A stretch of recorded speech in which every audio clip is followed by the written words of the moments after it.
Good morning, Chairperson. Good morning, members of the Portfolio Committee, guests on the platform, members from the department. Chair, we have 4 members present on the platform. I wonder if we should just give it another 2 or 3 minutes for others to log in. Thank you.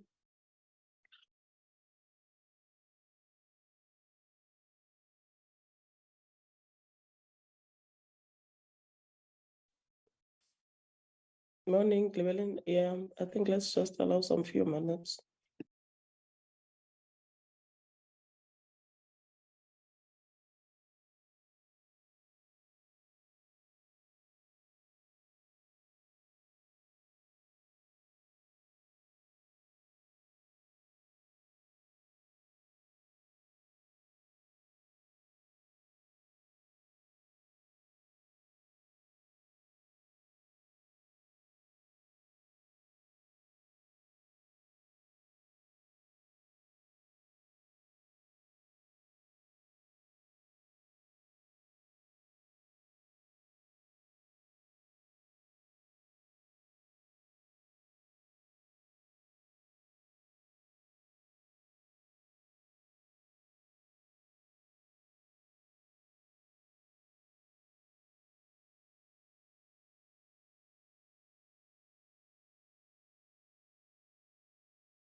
Chairperson, good morning once again. Good morning to members of the Portfolio Committee, to Deputy Minister and her team from DBE, and all guests on the platform. Chair, I will hand over to you now. We do have a quorum in the meeting. Thank you very much. Thank you very much, Mr. Brown. Let me greet you, Deputy Minister, and your entourage from the DBE. Let me greet the members of the Portfolio Committee on Basic Education that have managed to log in. Let me also greet our support staff that are in the meeting, and greet everybody that has managed to join the meeting with us this morning. Can you do the roll call, Llewellyn? Thank you, Chairperson. I have yourself, Honorable Binko Gigaba. I have Honorable Letsie. I have Honorable Morwat Settler. I have Honorable Nodada, Honorable Van Zyl, Honorable Mandlingozi, Honorable Sukers, Honorable most of present, Chair. I have received apologies, but from the department side, Chair, of course, DG is currently in the Eastern Cape, the reading literacy. But as soon as he is done there, he has indicated that he will join us. I've also received an apology for Advocate Misser, who's currently on leave, Chairperson. Those are the apologies. Oh, I see Honorable Aduans has also just joined us. Thank you, Chair. Thank you very much.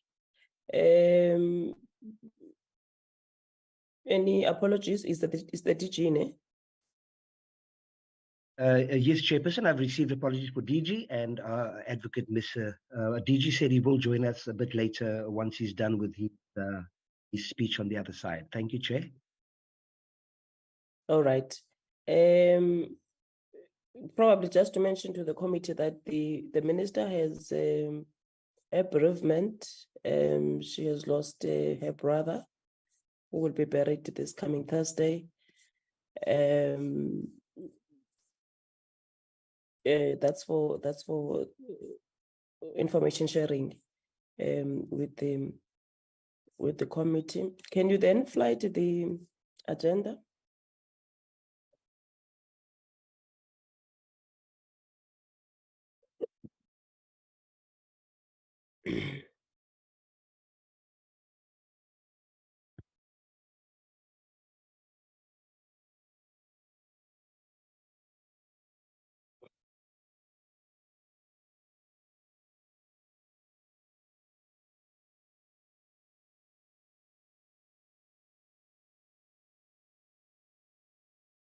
On the agenda today, we are considering the draft national report of the BELA bill. We are going to consider the minutes of the 20th and 27th of June, and also the minutes of the first, apologies, the minutes of the 1st of August. So that is the agenda. Can I then see hands that adopts the agenda? There is a hand of Nodada. Good morning, Chair, and good morning to everyone on the platform. Firstly, condolences to the Minister on her loss. Chair, I would just like to raise an issue before you even adopt the agenda on the agenda itself. We only received this recording in progress less than 24 hours. And Chair, it's quite unacceptable that we are going to be considering a report that we could only glance over and read in less than 24 hours that has three main parts of what we're going to be dealing with when we deal with clause by clause. In the past, we had expressed outrage when we received reports late, either from the department or other entities that reported to us. And I don't think it would be fair, Chair, to deal with the report now, considering that we only received it less than 24 hours ago with 43 pages to go. And already just through glance and first reading, from what I could see, there's quite a lot of discrepancies that I think needs quite a lot of detail for us to be able to read through. So I would suggest, Chair, that we don't deal with the report today because we've received it less than 24 hours ago, and consider dealing with the report before we start with clause by clause on the 15th. And the reason why I say this, Chair, is because at the end to get quality discussions out of what we will be doing, and also get thorough understanding of the process that has transpired to take into consideration the quality inputs made by the public, as well as the quantity that it relates to it. So I would suggest that we maybe deal with the minutes today, Chair, and not deal with the draft report, because it would be pretty unfair for us to consider this as a portfolio committee, only having received this report yesterday midday.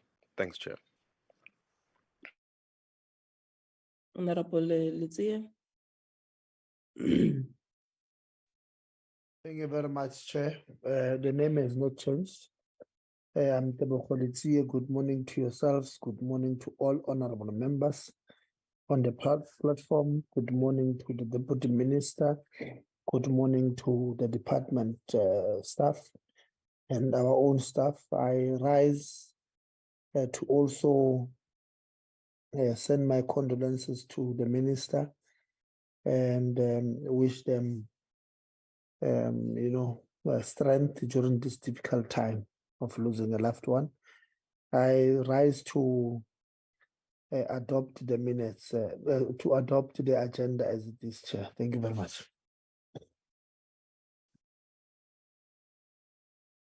Honorable Morwane.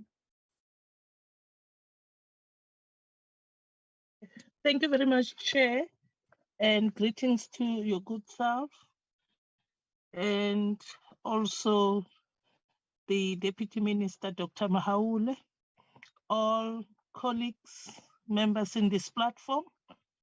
I will also want to send sincere and heartfelt condolences to our Minister.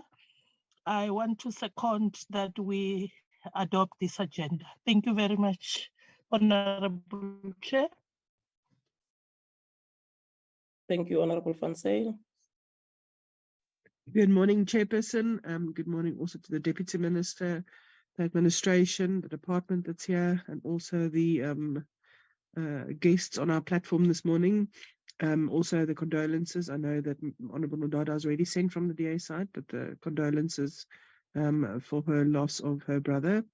I would like to then hereby also echo the sentiments of Honorable Nodada and second his view that we should not, in fact, deal with this report that we could not do justice with in less than 24 hours when it's such an important bill. Thank you.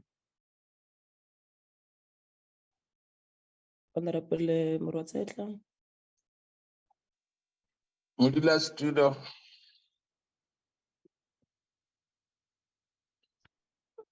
The Deputy Minister, Dr. Mahaule, the departmental officials on the platform, the staff from both DBE and Parliament, colleagues, and honorable members. Well, maybe I should echo the sentiments as raised by my fellow honorable members on the loss And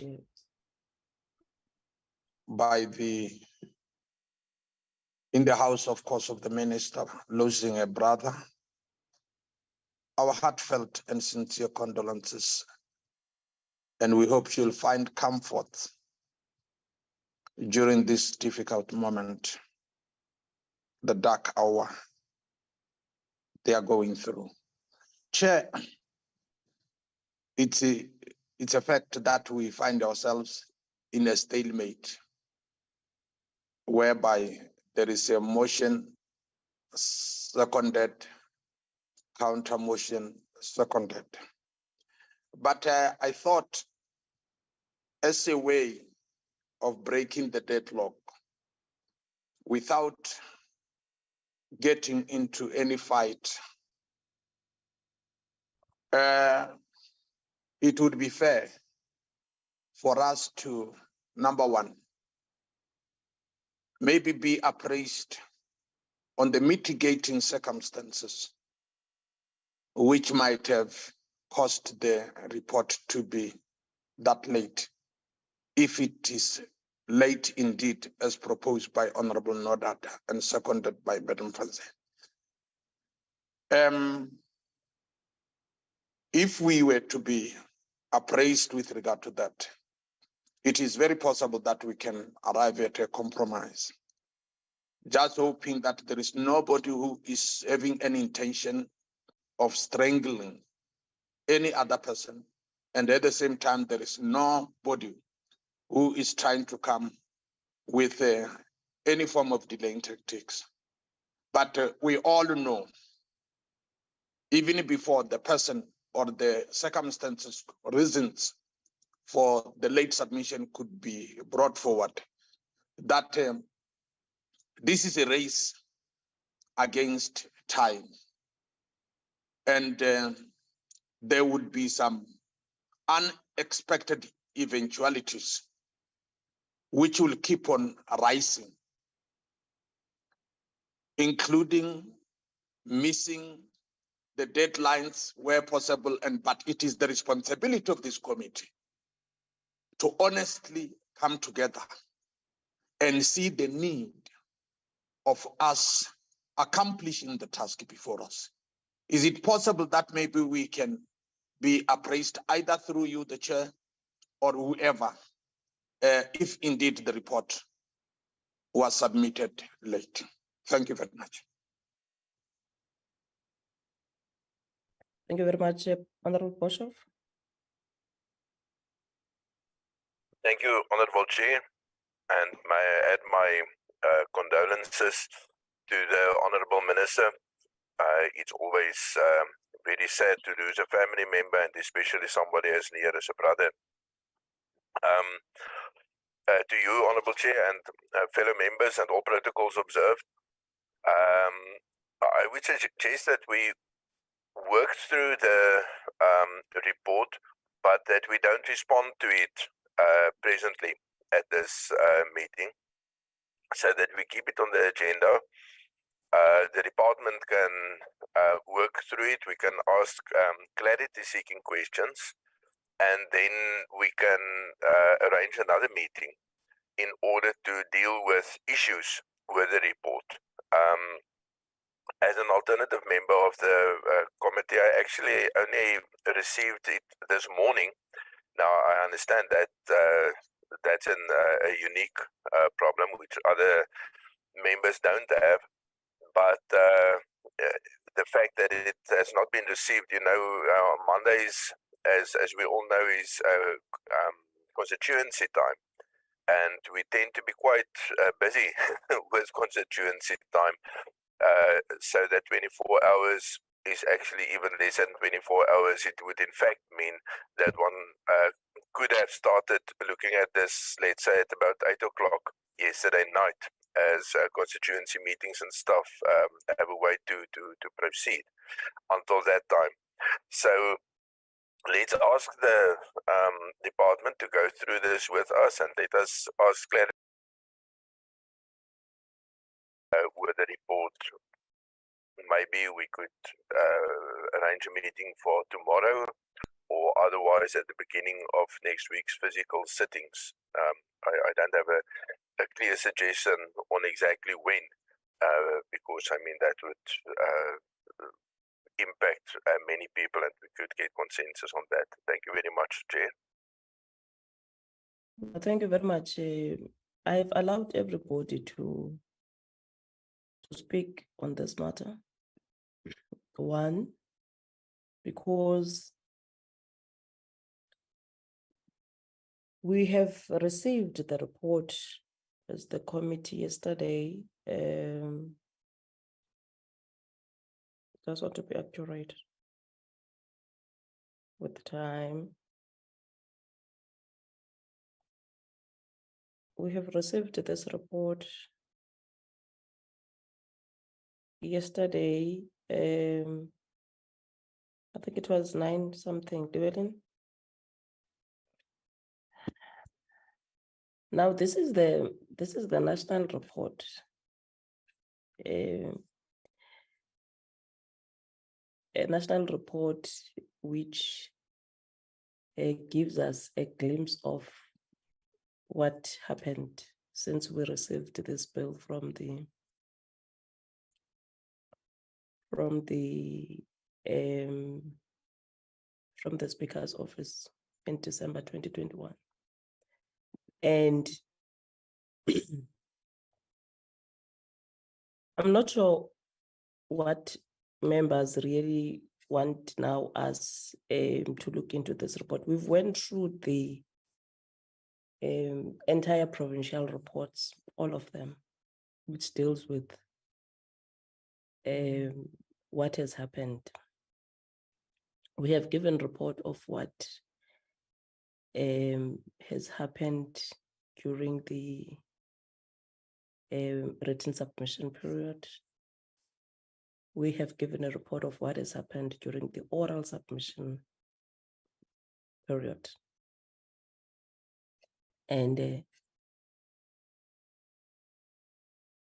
now we are I don't know whether a consolidation report would what is it that is going to change from all the reports that we have received?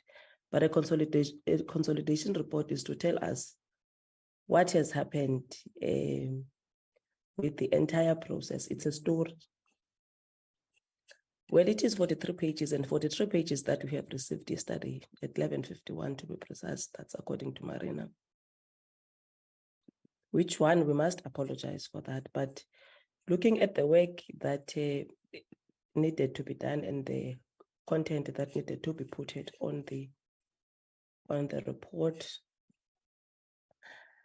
I'm not going to speak for Sis Posh, but I just feel that all of us, we should be able to think that she is the one that deals with this report, and she must deal with the stats, because this report also is giving us stats. So she needed to also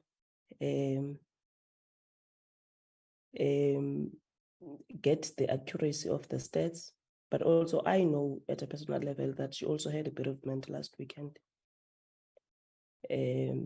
So there were a lot of things.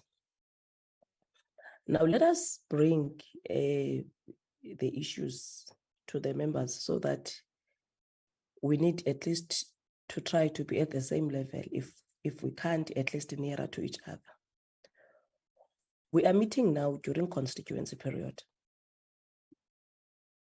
because Parliament is not functioning. We are meeting during constituency period. And the reason for us to meet during constituency period, it's because we need to, I understand with me and not Dada and probably other members, we are not serving in other committees. But all committees that are having legislation before them are working under this pressure. So we are working under pressure, working during constituency period, because we need to finalize this legislation. At some point, we have to finalize this legislation. We have put it, or rather applied for days to have these meetings so that we can proceed with this work of this legislation. And that is the only reason we are meeting during the constituency period. Now, what you have asked us to do, which was not part of our agenda, Honorable Nodada, was that we need an extra presentation next week from DBE, which deals with how the BELA bill is going to be funded. And we have agreed to that. We don't have an issue. You are coming today, you are saying, let us have this report next week again. You would know we are dealing with 56 clauses, which we are intending to finish in 4 days, from Tuesday to Friday next week. So you are basically telling us that Tuesday we must put it aside to refine, one, the report, two, to get a briefing from DBE, which is not what we had planned and what we had applied for in Parliament. So my request would be, if we don't want to adopt this report, and of course I'm going to allow you as members again to speak on this matter, because I don't want it really to be a Bongiwe's issue, but I've got a responsibility to lead this committee also. And I've got the issue of timelines, because I am unfortunately the one that sits in the meeting of the chairperson of committees in Parliament. So you must probably guide what is it that we need to do, because it's my view, this report, it's a story that we know. We are told of something that we've been part of. If you don't want us to adopt the report, I would say, fine, let's suppose go through the report, but what we do next week, we adopt the report first thing. And then second thing, we deal with what you have asked us to do from DBE, because also we must plan next week. It's not like we are going to get into, and then what if we don't finish? We need to finish next week, Friday, this close to close. Next week, Saturday, this thing should be out of the committee's hands. And I think that we agree, we need to get this thing out of our hands. Whether we are in agreement or not agreement, we got into it so that we must finish it. So I am going to allow you again to probably speak on this issue if you want to speak on it. But that is the predicament that as this committee we have to deal with. And to respond to Boshoff, there's nothing that the department must do. This is our process as Parliament. So department is not going to say this is what we must do. The only time we would invite the department, and which is what we have done, is next week, because this is their bill. And for us to adopt, they would have to be here because they are the one who have made recommendation. We are the one who have went on the ground. We are the one who have accepted written and oral submissions. And therefore, we are the one that must discuss with them and tell them this is our finding from where we are coming from. And that is where we would have our legal services as well, and their legal services, so that if there is a need of refinement of words or rephrasing of words for that matter, we need that. And then we put this bill into context in which we are going to agree as the portfolio committee. So that is the process we are going to engage on next week. And this is the process now we are adding too many work for us on top of it. So I am handing over to you again to discuss what do you think we need to do.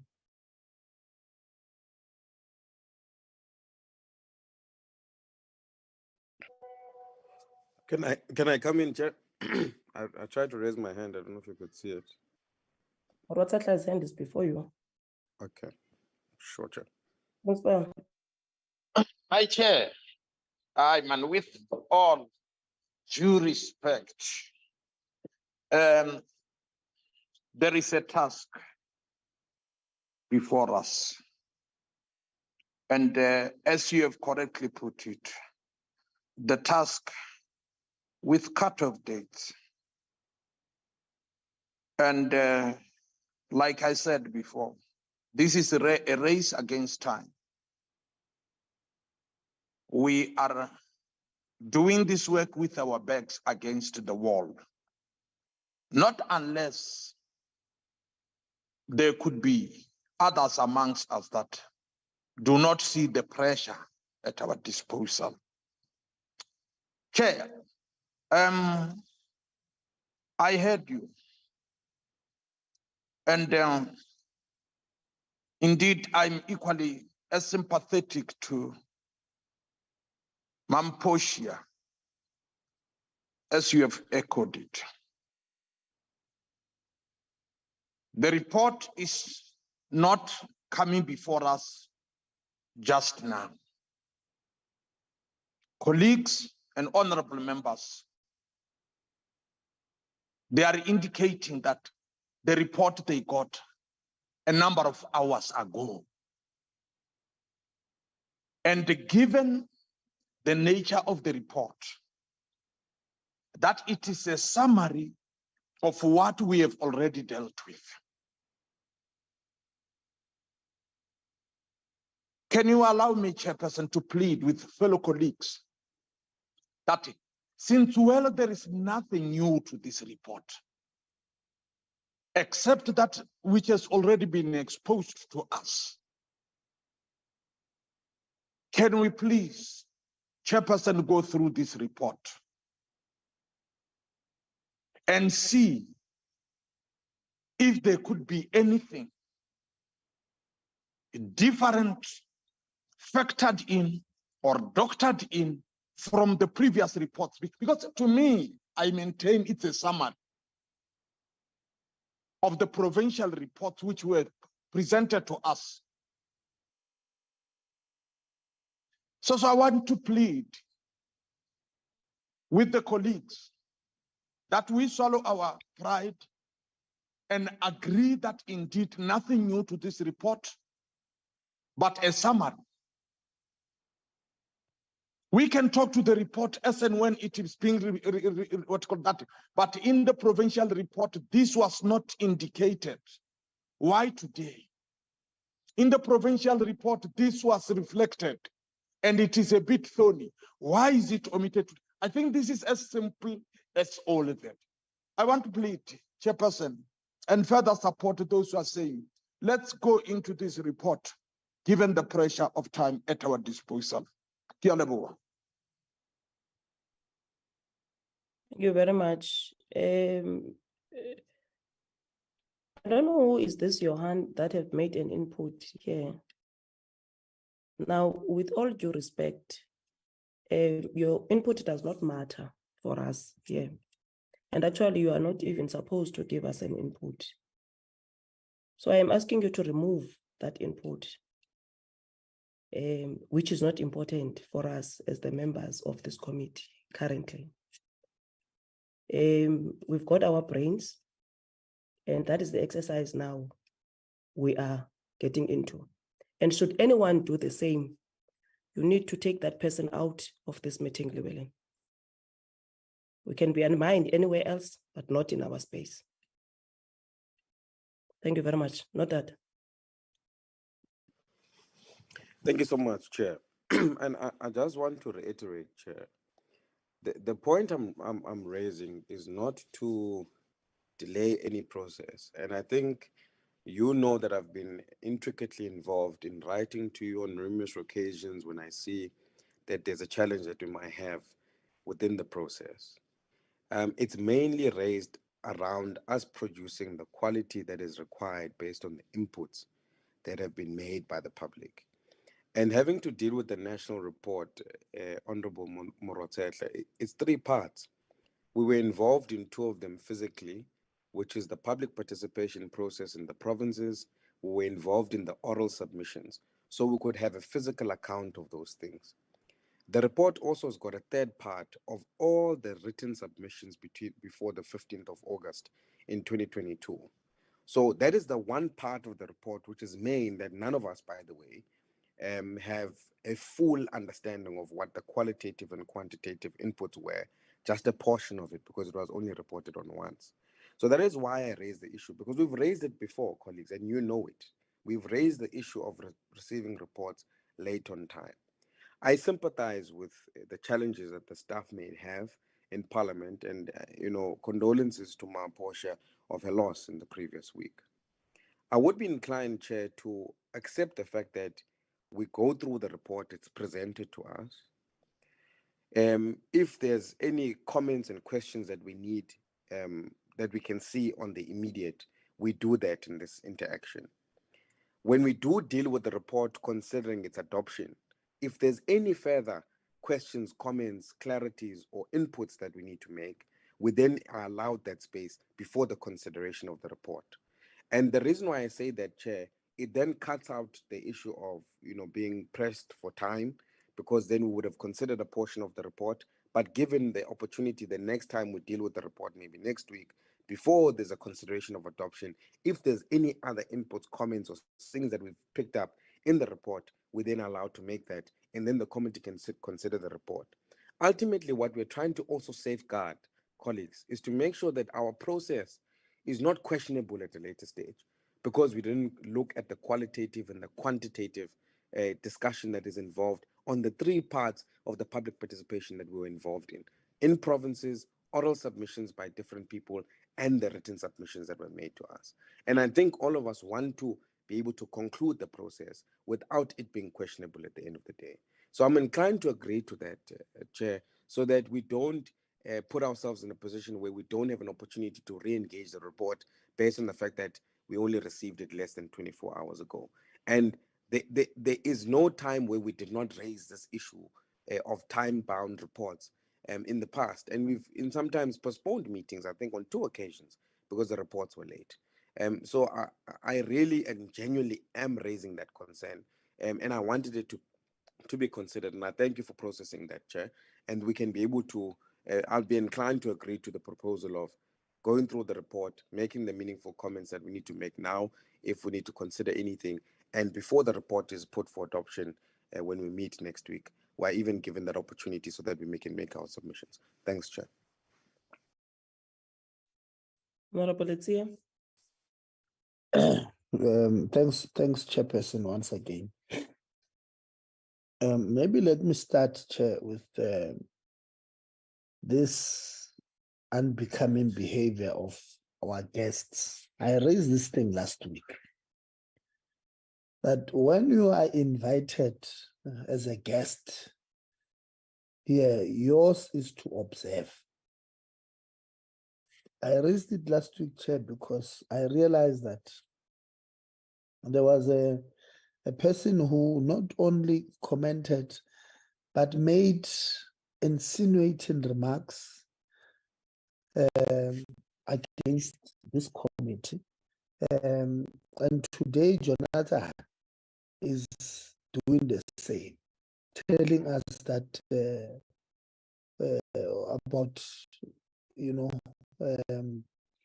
artificial deadlines, as if, in fact, it's not even as if he is accusing this committee of lying about deadlines, and it can't be left unattended.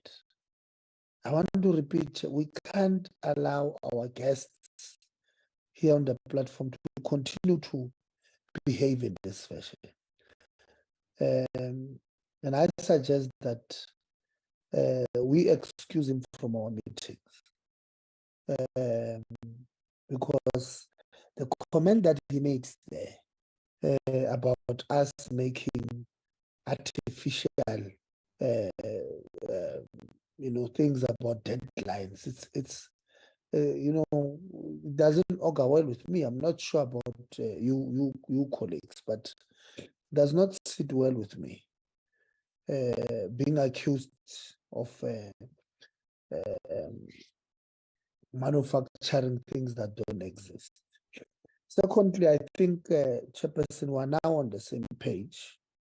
There is no doubt that I think the concern of Honorable Nodada was genuine, that maybe the time issue was a problem, which I agree, despite the challenges why we would have had the delay.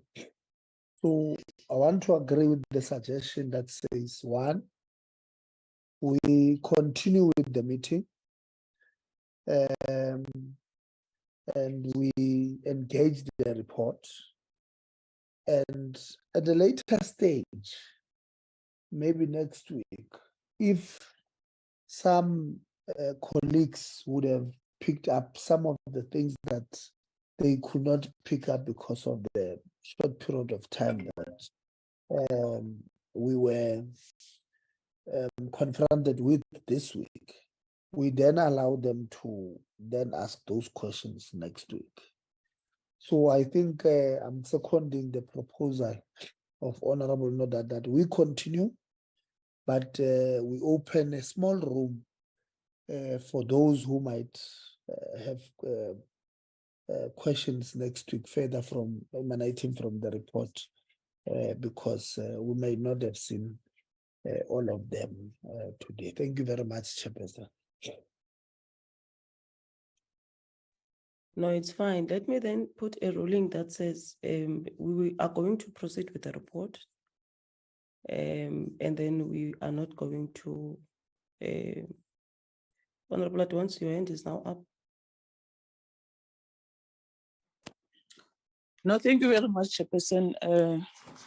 I raised my hand before you can make a ruling, but my apologies if that disturbed the meeting. But good morning to everyone in the platform, the DM, members of the committee, the officials from the department, our staff, and also the guests in the platform. Let me also echo the sentiments shared by members of the committee to the Honorable Minister and her family, and send also my heartfelt condolences to the family and a good self. May the soul of the departed rest in peace. And also to Mrs. Portia, who buried the loved one during the weekend. Now Mrs. Portia ukhuthazeke emoyeni. Colleagues, as members have agreed that the report can be tabled, and we note the report and also find time to adopt the report if it's not today. But my proposal, Chair, also would be that we find time during this week just to adopt the report, because I don't see us doing justice to the 56 clauses when we had to put again the report for adoption, and also the one that was requested by Honorable Nodata from the department. So I would suggest that if it's possible, that we make time during this week, whether it's on Friday, so that we deal with this report. And if it's possible also that we deal with the report of from the department that was requested by Honorable Nodata, so that we don't cloud the process of the clause to clause, because if we have to deal with the 56 clauses in 4 days, and take into account the discussions, the presentation and everything, would want to do justice to that process. So can we find time during this week just to deal with other issues that were not even part of the schedule that we adopted as the committee when we had to start with this process during recess? That is my proposal, Chairperson. Thank you very much. Well, thank you very much, Honorable Advance.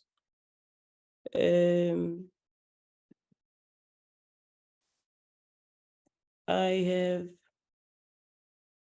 okay, I was saying that we are going to proceed with this report. It's going to be presented by Mrs. Posh. Tomorrow is a holiday. And like I have said, you must remember Parliament is on recess. So it takes time ordinarily without even a holiday to get a meeting to be approved. Because if we need a meeting for Friday, which means that meeting will have to be approved by both the Chief Whip and the Chair of Chairs. So now I'm of the view, it's fine. Let us meet on Tuesday. Let us meet on Tuesday and adopt this report on Tuesday morning. Sophia Chetty, Sophia Chetty, can you mute your mic? Can you mute yourself?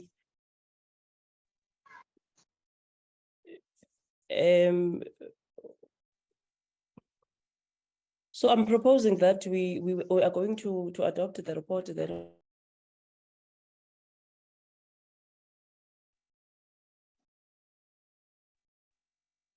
on Tuesday, and then we are going to deal with clause to clause. Members also should understand if we must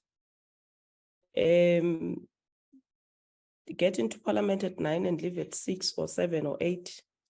During those 4 days, we are going to do that.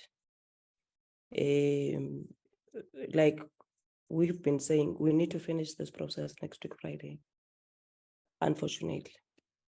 So we were still adopting then the report. So this is the way forward. We are going to have the report. We are not going to speak on the report. We are not going to adopt the report. We are going to go to the minutes and adopt the minutes as you are proposing. So the next item is to Deputy Minister, to allow you to say something if you want to say something. DM. Good morning, Chair.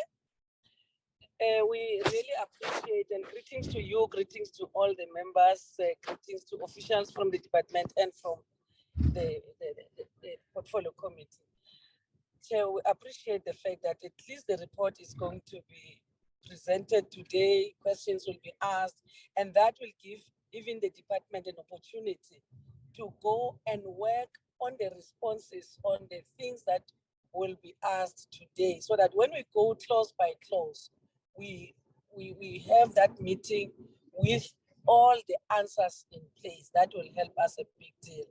But above all, over that, I want just to also share the same sentiments of wishing our minister speedy spiritual healing after the loss of his brother and the entire family, of course. And to just brief members about Cape Town. We have a very serious challenge in Cape Town about the taxi violence, that some of the schools are not operational in Cape Town. And the unfortunate incident that has taken place in Gauteng, where it is alleged a child, a grade 9 learner, was forced to drink poison, and now we lost that child, and losing one life is one too many. So, but these are the unfortunate incidences that have happened to the department, but we are looking forward to receiving the report as your report, and we'll be working on the responses on questions that will come after. Thank you so much, Chair. Thank you very much, DM. Can we then now allow Mrs. Posh to present the report?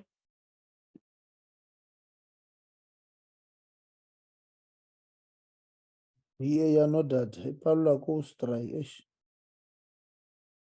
Good morning, Honorable Chairperson, honorable members of the Portfolio Committee present in the platform, the Honorable Deputy Minister and the team from the Department of Basic Education.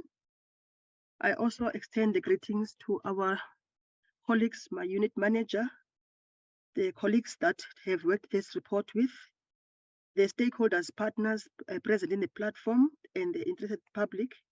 I greet you all in the name of peace. Allow me, honorable members, to also extend a profuse apology regarding this report. It is a report that is presenting what transpired. It is not a research report, but what transpired. Also noting the issue of the verification which had to happen during a consequence period when some of the colleagues were also not even there, indicated to me that whatever we present today is a report that has been verified, that has all checks and balances in place, that we present to members something which transpired. And I hope the content of the work which has gone through it, the members will also take some consideration of it. It is not just a report that reflects one aspect, it is 3 into 1. I will then now slide the report.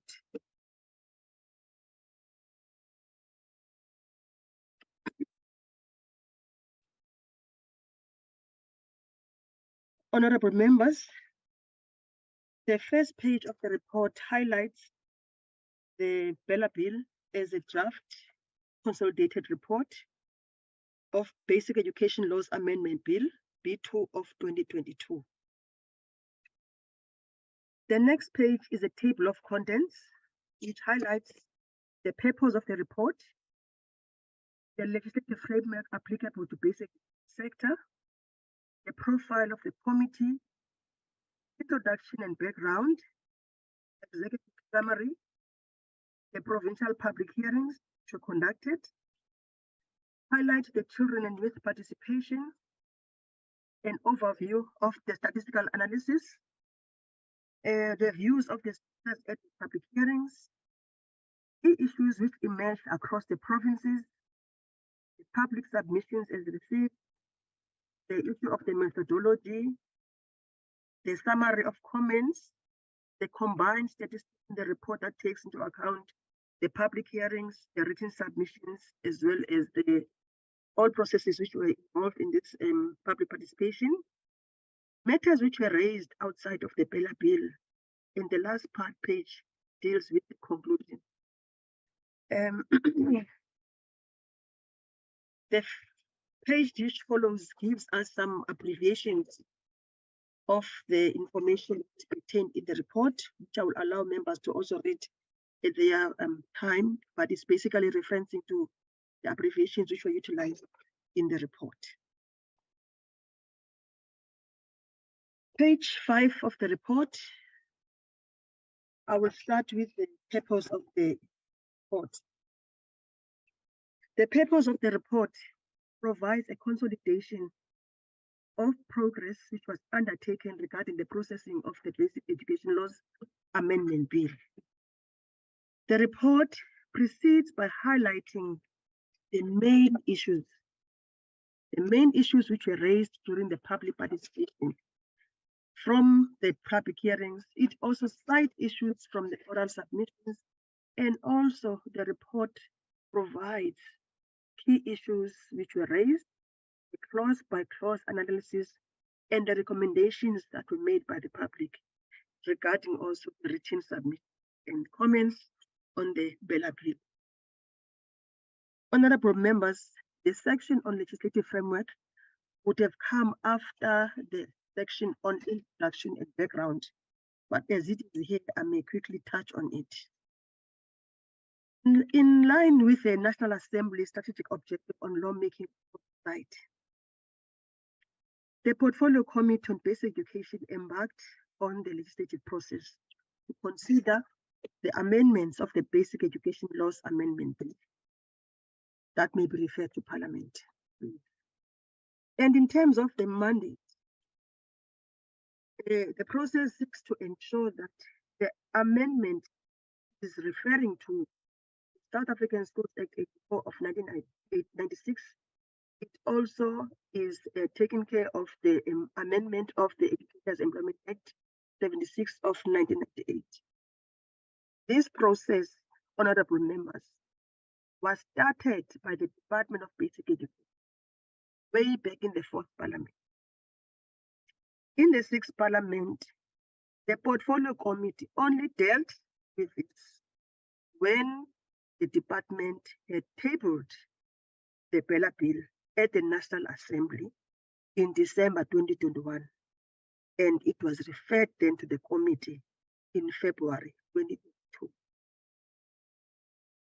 The committee's public participation process is also guided by applicable legislation, which is of interest to the education, so as to provide a legislative framework which strengthens the interpretation and understanding of the BELA bill. The legislation we would cite is, for example, the Constitution of the Republic of South Africa, or 108 of 1996, the South African Schools Act, the Employment of Educators Act, the Basic Conditions of Employment Act, Health and Safety Regulations, the Labor Relations Act is amended. Why are we citing all of this? We are dealing with an amendment. And therefore, in the amending of legislation, every new law in effect amends an existing law. In this case, what is being amended is the Basic Education Laws Amendment Bill B2 of 2022, which amends the South African Schools Act of 1996 and the Employment of Educators Act 6 of 1990. What is the purpose of amending legislation? The purpose is intended to change wording of the law, to change the scope of law, to repeal some provisions, add or set new provisions. Then why is the BELA bill being amended? You recall that in the public hearings, the department had indicated what needs to be amended. In particular, the South African Schools Act 84 of 1996, as well as the Employment of Educators Act of 98, aligning these two pieces of legislation into one, what becomes then the BELA Bill. So the BELA Bill seeks to transform or change some aspects in the basic education sector. And the proposed amendments include making grade R the new compulsory school starting age, criminalizing parents who don't ensure that children are in school, holding SGB accountable for financial interest, abolishment of corporal punishment and initiating hazing practices, encouraging homeschool learners to be registered, allowing schools to sell alcohol outside of school hours, giving the government departmental heads power over language policies, curriculum, prohibiting teachers from conducting business with the state. This is what the department seeks to amend overall in all these 56 clauses.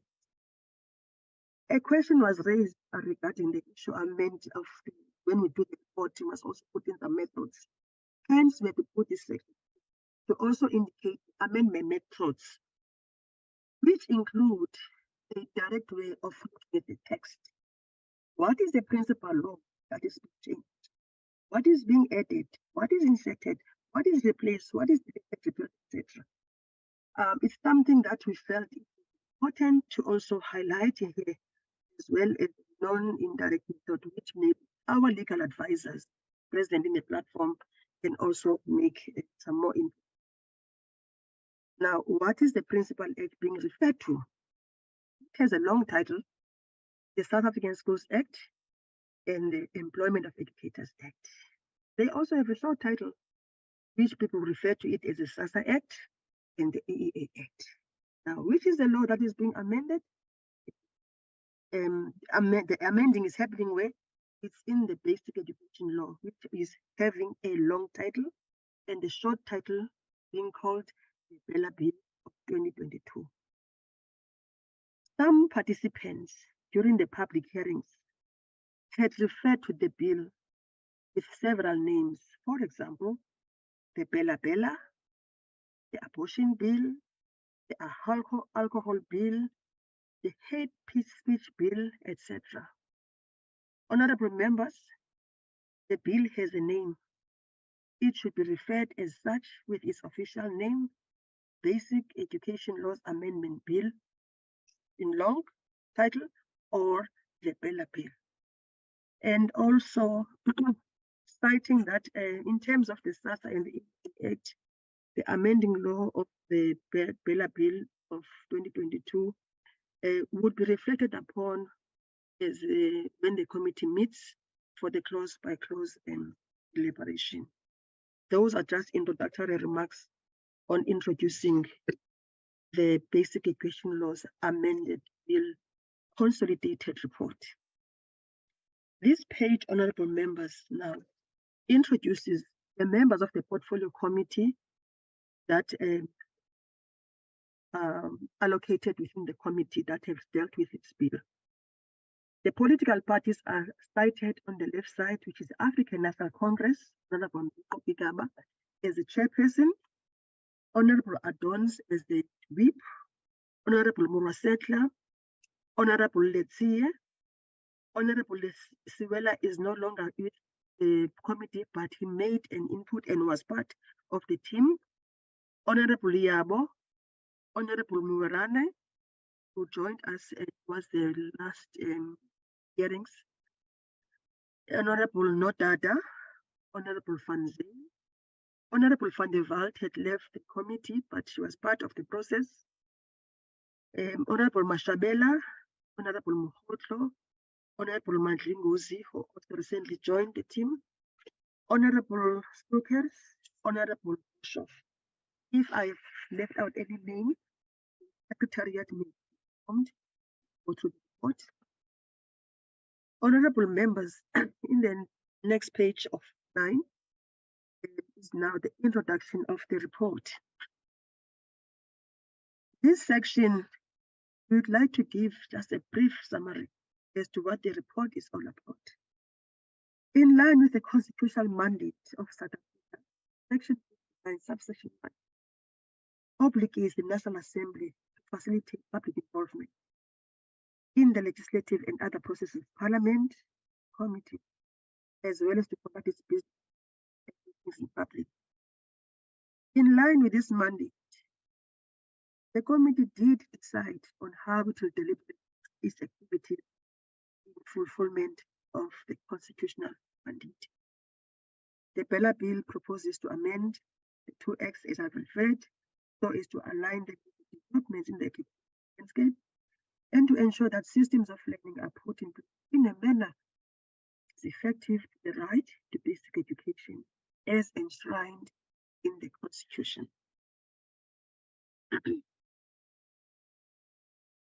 In terms of the background, this part, honorable members, highlights when the Parliament, 15 December 2021, and subsequently when it was also referred to the committee. The meetings which were conducted by the committee, as well as when the department had came on board, and that on the 8th of February, some in-house engagement happened regarding the processing of the bill. Also, the report gives the facilitation of public involvement and the process which was conducted from the starting of the advert, which was published in national and regional newspapers, calling for written submissions on the BELA bill from May to June on 15th, 2022, and the written submissions deadline was extended to ensure that the public had more opportunity to participate. And in line with an inclusive education approach, the advert was made accessible and published in Braille format to ensure that people who needed the Braille were also given opportunity to understand and read and participate using the BELA bill in the Braille format. The submissions were processed and eventually the public participation process followed in all provinces. The committee listened to the voices of the public and the voices were heard. In terms of the executive summary, honorable members, supporting the views of the bill, not supporting the views of the bill, as well as the partial support. This page highlights succinctly what transpired and what the public had said. The participants in the public hearings who supported the bill stressed the transformative nature of the bill, particularly when it comes to language admission policy, as historically disadvantaged children are denied access to formal schools, language and admission policies. It was also argued that the disclosure of financial interest will promote accountability and transparency, and that the compulsory attendance of school from grade R was supported as it will enhance the education system, and also the inclusion of early childhood development brings on board benefits not only for the learners, but also for the grade R teachers, who will also directly get some improvement in the quality of life. And that the bill addresses challenges faced by the basic education sector, and that it will also promote the teaching and learning and strengthens governance in terms of preventing misuse of school funds. The views that are not supporting the bill, those that rejected the bill argued about decentralization of powers to determine the language and admission policy, as it was counterproductive and would create an unnecessary burden for the head of the department. It was also argued that the disclosure of financial interest was unacceptable, as it will lead to invasion of privacy and will deter those parents who would want to participate in the SGBs. Further, the submission of quarterly income and expenditure statements will add to the burden administratively of the school. There was a strong opposition, unanimously, on the opposition of the sale of alcohol at schools, as it was argued that it will promote excessive consumption of alcohol at school premises. Many participants also expressed strong views regarding the provisions on education and had argued that it does not consider the individual needs of children, as well as it erodes the parents' constitutional right to make decisions about their children and over-regulates homeschooling without considering individual needs. The partial views were those views which neither supported nor rejected it. And speakers who were in favor of the partial support were indicating the bill seems to give an uniform or national measurement for SGP elections, and they were also arguing for fairness and uniformity. Others had believed that the compulsory grade R is necessary for early childhood development, and it would benefit the grade R. Some raised issues about cross voting on the issue of financial scrutiny. Also raised was the issue of criminalizing of teachers for protected strike, which would negatively impact teaching and learning. And another view was that there should be alternatives to corporal punishment because the current system on corporal punishment places a risk for educators and disadvantage them. Also, there was an indication that more research should be done, in particular around home education, and that when this research is being done, the home education sector should be consulted, and that the home education should be regulated not by the BELA bill, but by the Children's Act, and that the schools should also look at alternative ways of raising funds other than the funds. Honorable members, on the aspect of the report itself, this part, section 4, highlights then the categories of the report as it undertook to look at the public comments, the public hearings, public comments made in Parliament, as well as the oral hearing. In terms of the public hearings, why we're starting with this section, we started earlier on with the written submission, went with the oral submission to Parliament and the public hearings. This is where we left it off, but I will start on 4.1. 4.1 of the report looks at the public hearings which were conducted across the province. This information, honorable members, is a consolidation of all the 9 provincial reports, of which all of them were individually presented in the past or recent meeting of the Portfolio Committee.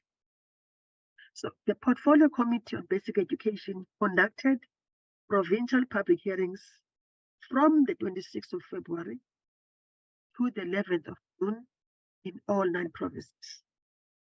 The decision to conduct the public hearings was premised on the general principle that South Africa asserts a constitutional democracy, upholds both representative and participative democracy. Specifically, the Constitution in Section 59, subsection 1, paragraph A, and Section 72, subsection 1, paragraph A, which provides the National Assembly and the National Council of Province to that they must facilitate public involvement in the legislative processes of the Assembly and its committees. So the decision which was taken by the committee to conduct the public participation was guided by the Constitution sections as referred, as well as the public participation model, which provides a legislative framework that fortifies public participation in Parliament. This model, honorable members, you would recall in the provincial reports, it kept on becoming on its own each provincial report.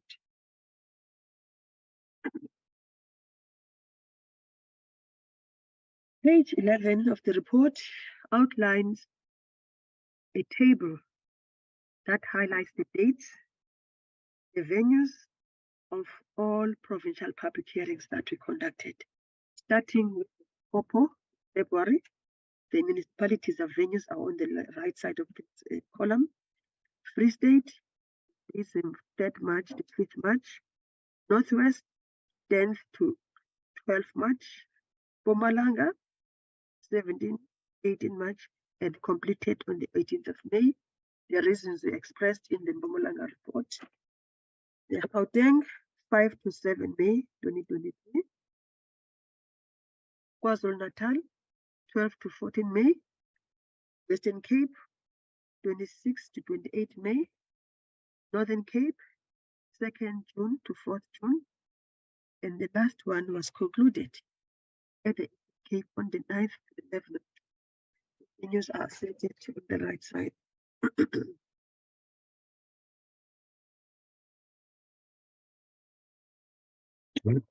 Yes.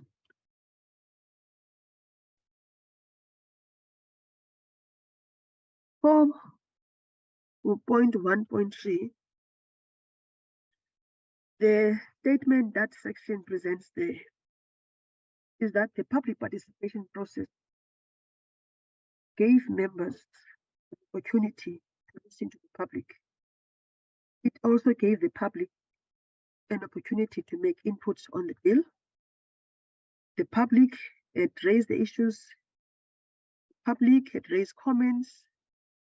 The comments were either a critique, challenge. They also made some recommendations. And thereafter, then the committee drafts the report per province, which was already submitted. And the report was used in terms of now consolidating this public participation process, and that the stages that evolve thereafter will allow the committee to deliberate on all the inputs that it received, both from the provincial public hearings as well as the processes involved. Honorable members, the children and youth participated in public hearings. They came to make their voices heard, and this aspect notes that the children or youth participate promotes a constitutional right of children and youth to participate in decisions and policy matters that affect them. Also, it signifies the potential to make valuable contributions on the development of a society at large, and that their views were respected because they also have a right like anyone else, and that the freedom of expression is noted in what they've said. And in all 9 provincial public hearings, consolidating the report, we note that there were 235 children or youth that participated during the oral submissions, and thus making their views heard on.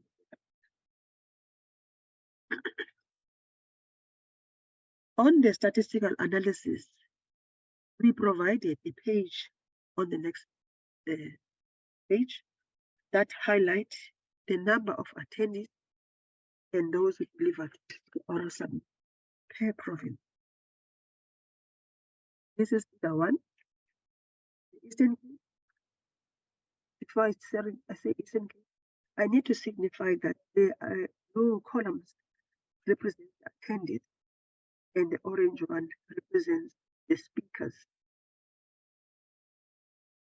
The figures for Eastern Cape is 1143 attended and 207 speakers. For Gauteng, 1127 attended and 193 speakers. Free State is 870 attended and 133 speakers. Limpopo is 1326 attendees and 135 speakers. For KwaZulu-Natal, it's 1113 attendees and 178 speakers. Mpumalanga is 1690 attendees and 157 speakers. Northwest, 1888 attendees and 224 speakers. Northern Cape, 1060 attendees and 196 speakers. Western Cape, 1043 attendees and 174. This information is extracted from the reports that were presented on the provincial drafts of the previous weeks. In the consolidation, honorable members, 11,264 participants attended the public hearings across the 9 provinces.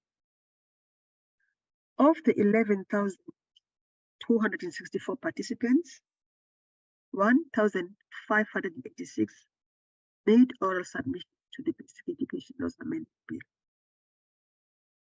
It should be noted that some of the participants handed written submissions in the public hearings. Their inputs are included in this report in the section that deals with written submissions. Figure 1, honorable members, reflects that the Northwest Province had the highest number of attendees at 1,888, followed by Mpumalanga at 1,690, and Limpopo was the third, featuring the highest, 1,326. The provinces that had the least number of attendees: the Free State, 70, Western Cape, 1043, the Eastern Cape had 1143, Gauteng 1127, KwaZulu-Natal 113, and Northern Cape 1060. It was also worth noting that Northwest led both in terms of numbers of attendees as well as number of speakers at 2 to 4. Two provinces with a smaller number of speakers, the Limpopo at 135 and Free State being the lowest of all the 9 at 133. This page, honorable members, flags out the number of attendees and the number of speakers across the 9 provinces. When you see the 2 figures, it's one number for the attendees and one number for the speakers. Then we're trying to just consolidate that the members can see what each province was represented by speakers. 4.5.12 represents the speakers by gender. Gender being one of the categories we try to craft the report. Figure 3 below then cites those numbers. For Eastern Cape, there were 145 male speakers, 56 females. Gauteng, 117 females. Free State, 44. Limpopo, 95 males, 40 females. KwaZulu-Natal, 97 males, 73. 2 were declared as a transgender. Mpumalanga, 94 males, 63 females. Northwest, 127 males, 97 females. 2 transgender. Northern Cape, 111 males and 85 females. Western Cape, 70 males and 104 females. So the overall is that the 638 male speakers and 944 males, and 4 whose gender was declared across the 9 provinces. The provincial state honorable members highlights that the number of male speakers was more pronounced, followed by Northwest and Gauteng, as then the Northern Cape respectively at 111. The Western Cape, it should be noted, had more prevalence of female speakers at 104, followed again by Northwest and Northern Cape respectively.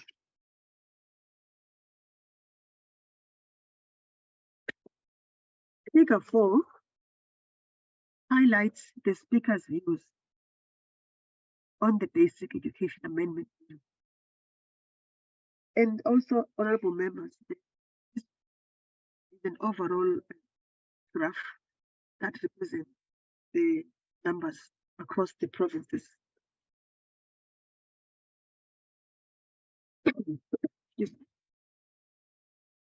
A total of 1,586 speakers across the province made the oral submission on the BELA bill. And out of this pictorial graph, a total of 726 speakers were in support of the bill, while 682 rejected the bill. 102 speakers partially supported the bill, and 76 did not indicate whether they support or rejected. If you look at the individual numbers, a little bit. Limpopo, 66, supported, 29 rejected, 8 were partial, and 32 undeclared. Free State, 46 were in support, 46 rejected, 15 partial, 3 undeclared. Northwest, 121 supported, 71 rejected, 15 partial, 8 undeclared or unspecified. Mpumalanga, 92 supported, 45 rejected, 15 partial, 4 undeclared. Gauteng, 74 supported, 95 rejected, 20 partial, 4 undeclared. KZN, 81 supported, 89 rejected, 6 were partial, 3 undeclared. In the Western Cape, 34 supported, 136 rejected, 3 partial, 2 undeclared. In the Northern Cape, 95 supported, 94 rejected, 2 were partial, 2 undeclared. In the Eastern Cape, 117 supported, 77 rejected, 7 were partial, 6 undeclared. That's how the Speaker for honorable members highlighted the speakers list across all the 9 provinces.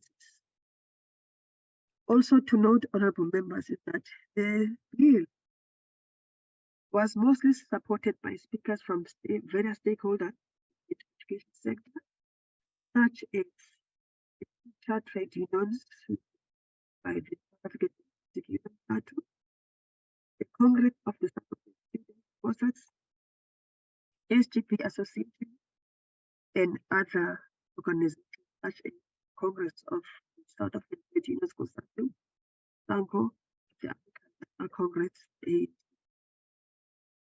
And before I go into the slide of the summary, the bill was mainly represented by organizations such as the homeschooling sector, the Democratic Alliance, the African Christian Democratic Party, AfriForum, Freedom Front Plus, the Federation of School Government Body Sectors, and the SAOU partially rejected the bill, as also they specified the clauses that they rejected it.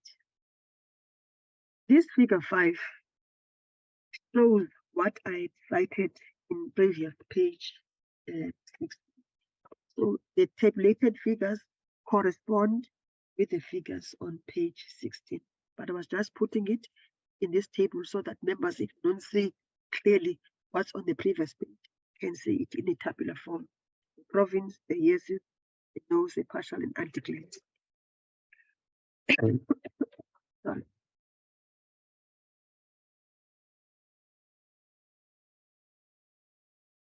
Now, let's look at the submission forms as the picture emerged during the public hearing. The number of submission forms for members that will process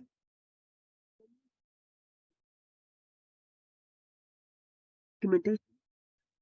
In Limpopo, first and foremost, the submission forms were given to people at the public hearing who could not stand and speak and make an oral submission. The submission forms which were brought at the site of the venue could not be considered because submission forms were for attendees who were in attendance at the public hearing during the public hearing. And I think I need to stress and emphasize that. The purpose submission forms were 344. Support was 192, not support was 62, partial was 73, and declared 17.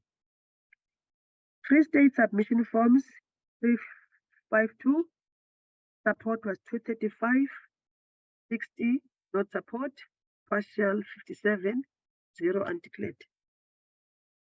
Northwest, 1,213 submission forms, 561 supported, 467 not support, partial 158, undeclared 27. Mpumalanga submission forms were 814, support 843, not support 199, partial 72, no undeclared. Gauteng, 520 submission forms, 280 supported, not support 172, partial 65, 3 undeclared. KZN, 345 submission forms, 191 supported, 160 not support, 38 partial, 0 undeclared. Western Cape, submission forms 451, 102 supported, 323 not support, partial 25, 1 undeclared. Northern Cape, 340 forms, 120 support, 205 not support, 15 partial, 0 undeclared. Eastern Cape, 354 forms, support 153, not support 161, partial 29, undeclared 11. The forms at the bottom, shaded green color there, total of 4733. Support were 2377, 2,377. Not support 1,765. Partial 552. Undeclared 59. How did it come to these statistics? As the forms are presented to the Secretariat, the consolidation was captured and the report then takes into account the information is received from the various or respective province to give up. Northwest had the largest number of submissions at 1,213, followed by Mpumalanga at 814 and Gauteng at 520. The province with the lowest submission forms is Western Cape at 340, and support that is the most prevalent is at Northwest with 561. And yeah, in terms of the support. The section 4 of the report deals with key emerging issues across the province.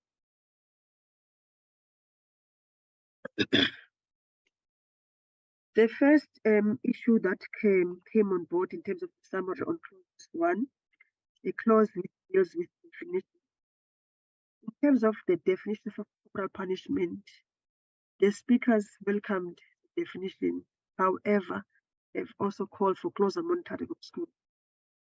Some participants had called for the reconsideration of the BELA bill definitions and had called for the insertion of online schooling, the insertion of meeting for the definitions, as well as the special needs to be also included, ensure that this clause becomes more effective of the understanding of what it is the meeting and where these are excluded, special needs included, and the online, which is not yet being included. They are also proposing that clause 1C, amending section 1 of the South African Schools Act, the insertion of corporal punishment is raised that the definition corrected to also include emotional abuse as well as verbal abuse to be avoided. The bill must define punishment and alternative thereof in disciplining the child, and that the bill should also define the word educator.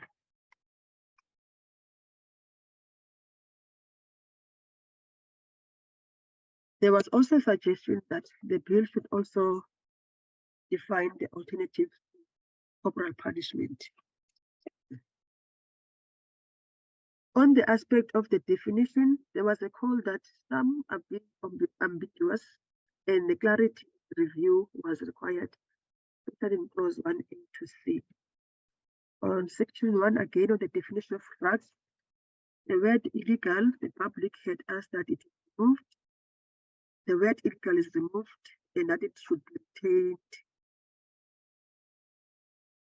or the word illegal is removed. Learners who are still taking substances like nyawupe and crystal meth are substances that are illegal, and their legality and non-legality has not been changed in the Constitution. That's what the public had said.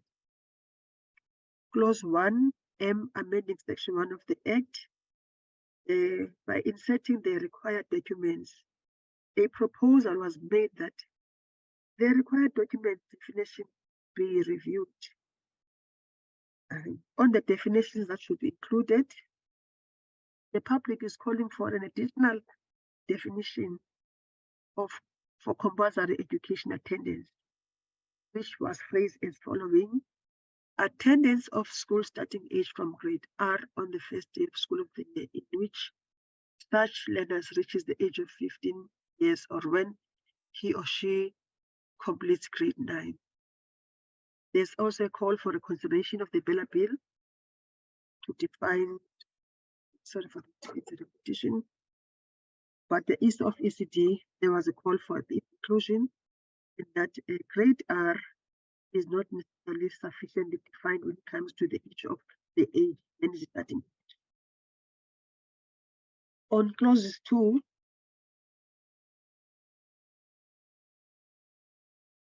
which speaks to the compulsory learner attendance,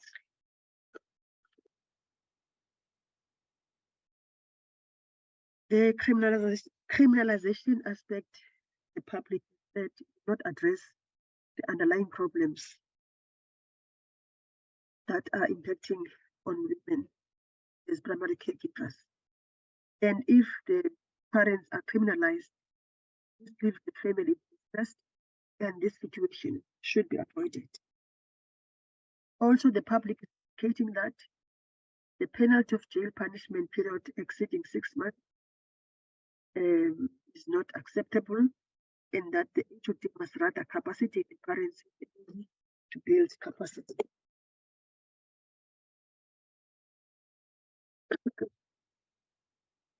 Teachers have a legal right to protect these rights, which they are allowed to exercise in terms of the Constitution. That arresting parents will not solve the issue of infrastructure, it won't solve the issue of transport, and it won't solve the issue of bullying.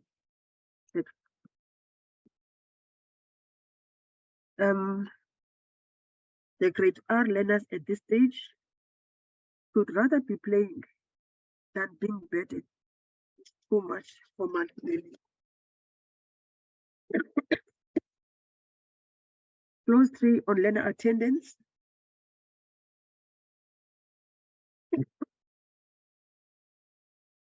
The speakers had a call for the following comments in terms of support: that children should take the responsibility about the whereabouts of children. They propose that it should be 5 days instead of 3 days, and that further investigation must be done. When a learner is absent for 3 days without valid reasons, the proposition is that the principal within 24 hours investigate the matter by contacting the parents. And the issue of child-headed families need to be clarified when it comes to this fine imprisonment. For example, where there are no parents, the children are living on their own, there's not guidance. Children were not at school, and are imprisoning the same child who's supposed to be at school. I think that's what that sentence. And that interactions should take place between the department and the parents in respect of learner school attendance. The department should consider employing truants officers to address the issue of learner attendance, and that the roles and responsibilities of different role players, that is, principal, teachers, should ensure full attendance is also clearly defined to the extent of their responsibilities. On clause 4, the speakers who supported the clause emphasized the need for the department to intervene in ensuring that the SGBs did not discriminate learners when developing the admission policies. They did not support the idea of SGPs being given unlimited powers to determine such policies without the checks and balances. There was also a call for an adjudication in the form of an educator, should the need arise.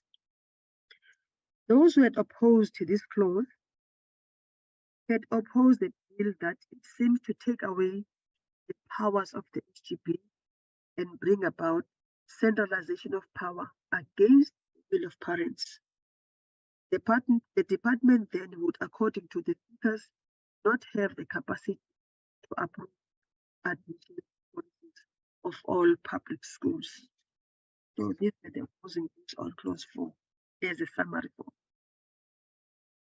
On clause 5, which deals with the language policy, amendments of the bill in summary is that clause 5 seeks to amend section 6 of the SASA, provide for the government to submit the language policy of a public school and any amendment thereof to deal.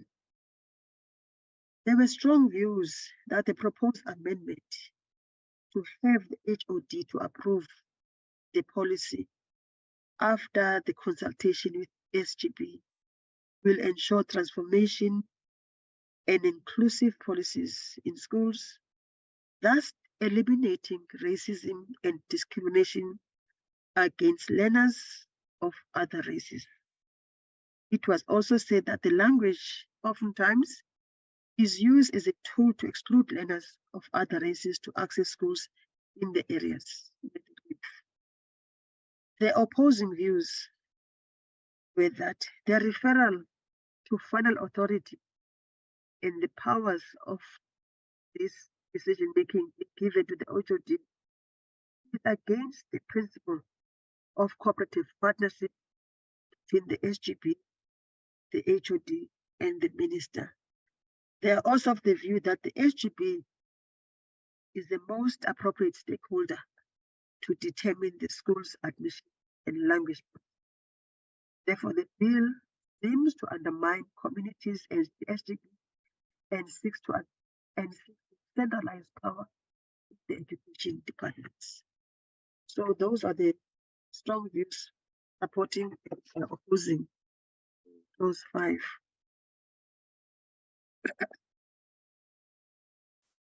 On clause 7, which is a code of conduct for learners. Sorry. On clause 7, there are strong views that proposed amendments to have the HOD approve the policy after consultation with the SGB will also ensure an inclusive approach to school policies. And those that were opposing the view,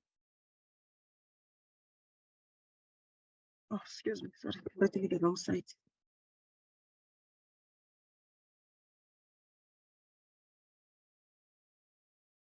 Oh, clause 7, my apology. With clause 7, it was noted that the exemption clause on amending the code of conduct based on accommodating different cultural and religious backgrounds of the learners is also commended. As schools deny learners access to education based on cultural and religious differences under the school's code of conduct policy, and therefore was discriminatory for many learners. Schools' codes of conduct are not accommodating to cultural, traditional, and religious differences. Bullying is rife in schools, and the department should develop and implement mechanisms to address this. On clause 8, which deals with the sale of alcohol on school premises, this clause, honorable members, received the most opposition from all different organizations and individuals in most venues where public hearings were conducted. It's a clause that has brought uniform views in hearing, and most public had thought that this was recommended by all. On corporal punishment, The submitters welcome the abolishment of corporal punishment, and those that are concerned that the department was not providing educators with alternatives to corporal punishment. It was also recommended that the definition of corporal punishment be reviewed to also include the emotional elements of the learner abuse. Teachers want an assurance that doing physical education with learners will not be regarded as corporal punishment. The speakers that support the clause, they were against education, especially in hostels. It was also reported that the prohibition would reduce bullying.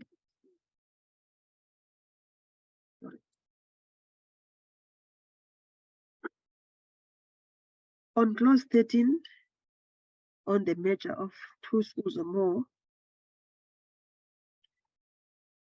the speakers that objected or raised concern regarding the challenges of the merger of the schools had noted that farming communities would mostly be affected by the merger and the closure of schools.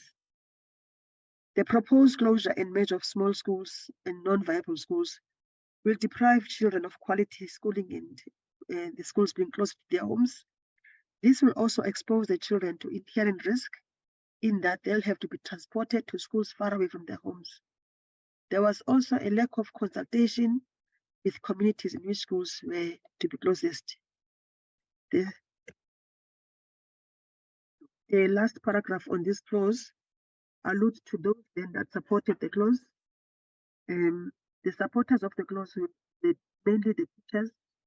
However, the complaint of work overload and the inability to provide quality education as the learner ratio, which leads to multiple learners were unable to receive all subjects the required hours.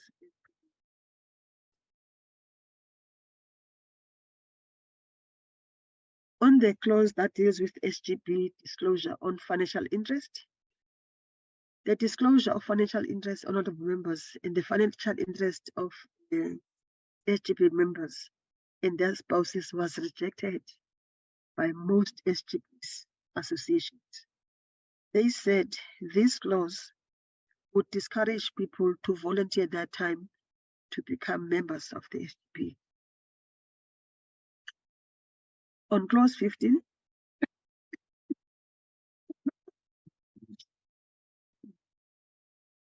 this clause deals with the use of school for education-related activities. On this one, there was unilateral allowance for the utilization of school facilities by HOD was rejected. On clause 16, the HOD powers to centrally procure learning teaching support materials. Speakers raised concerns about centralization of the procurement of learner and teacher materials as proposed. Most speakers had called for a decentralized procurement system, and they said the centrally procured lessons will be an administrative burden to the department and often leading to delays because schools were experiencing delays and the materials which were compromised in terms of the quality of supplies. Clause 17 alludes to withdrawal of one or more function of the SGB by the HOD. Some speakers objected to the withdrawal of the SGB allocated functions and had proposed that it should happen only where there were issues in the SGB. And some had supported the clause to allow the HOD to remove the non-functional corrupt SGB members, including the disbandment of SGBs that have ceased to function. Clause 19.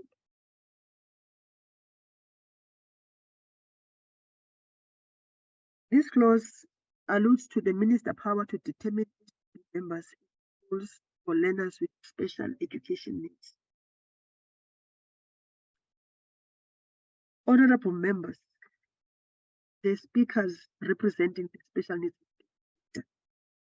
objected to the proposed clause. Their objection was based on the need for a uniform system, and that they would rather also participate, not necessarily with the ministers having the overriding powers. Clause 21, power of the SGB to dissolve an SGB. One of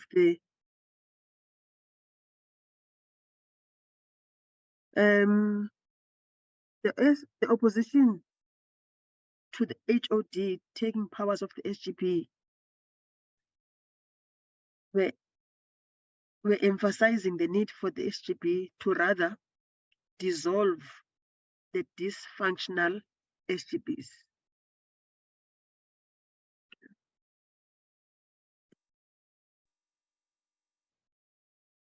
Clause 4.1 should be the power of the HOD. Clause 23 alludes to non-remembrance of SGB for the performance. The public recommended to receive the stipends.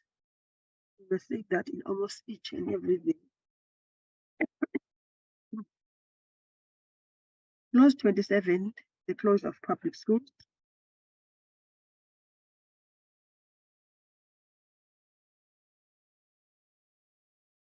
The speakers were divided on the need for schools closures. Those opposing said that the closure of schools will deprive learners of education closest to their communities. And those who agreed that it should be clear that the guidelines and steps for doing this regarding the closure of the schools drawn out and be clarified, be made clear. And also the supporters indicated that there was a need to address the reasons for closure of the schools, and looking at the low numbers of poor performing schools was also an issue. On clause 33,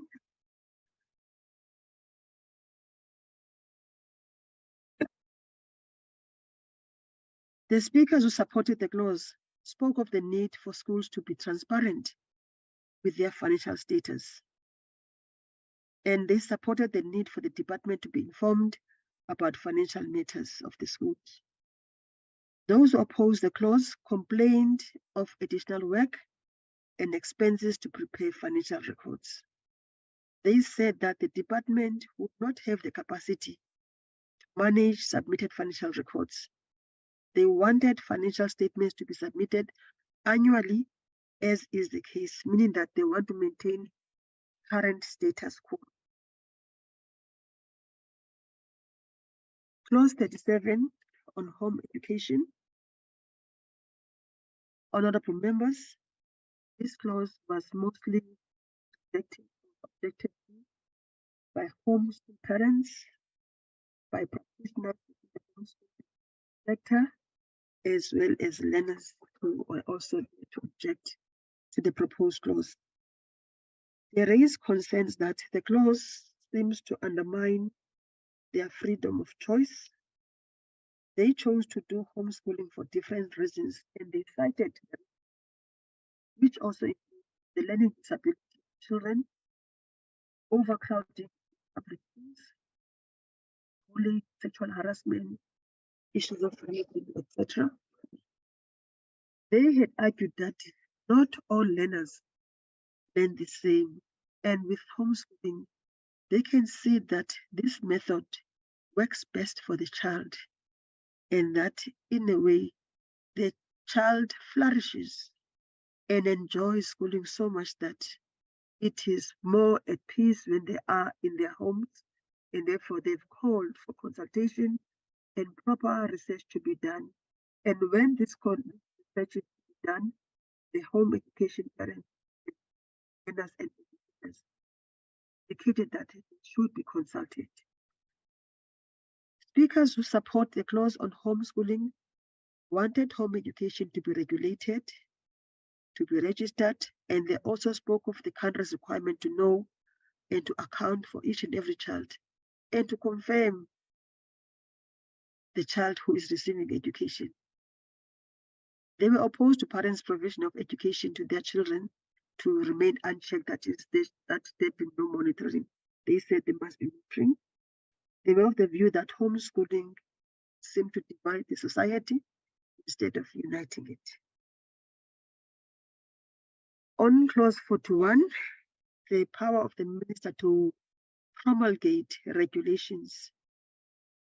Speakers rejected the powers given to the minister to make regulations that would punish teachers, parents, and SGB members who don't implement the sexuality education.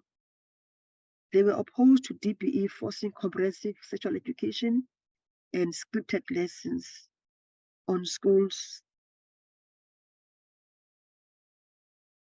They were also of the view that this bill is an abortion bill, as it would allow children as young as 12 years to do abortion without consulting parents. Those that had supported this clause said this clause would help them, especially the teachers, to manage pregnancy. However, they were not medical practitioners.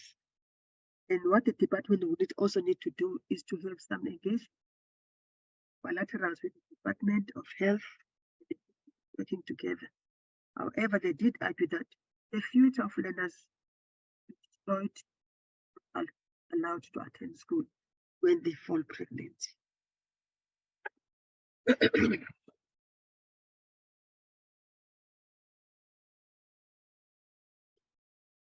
We now go to the part on oral submission.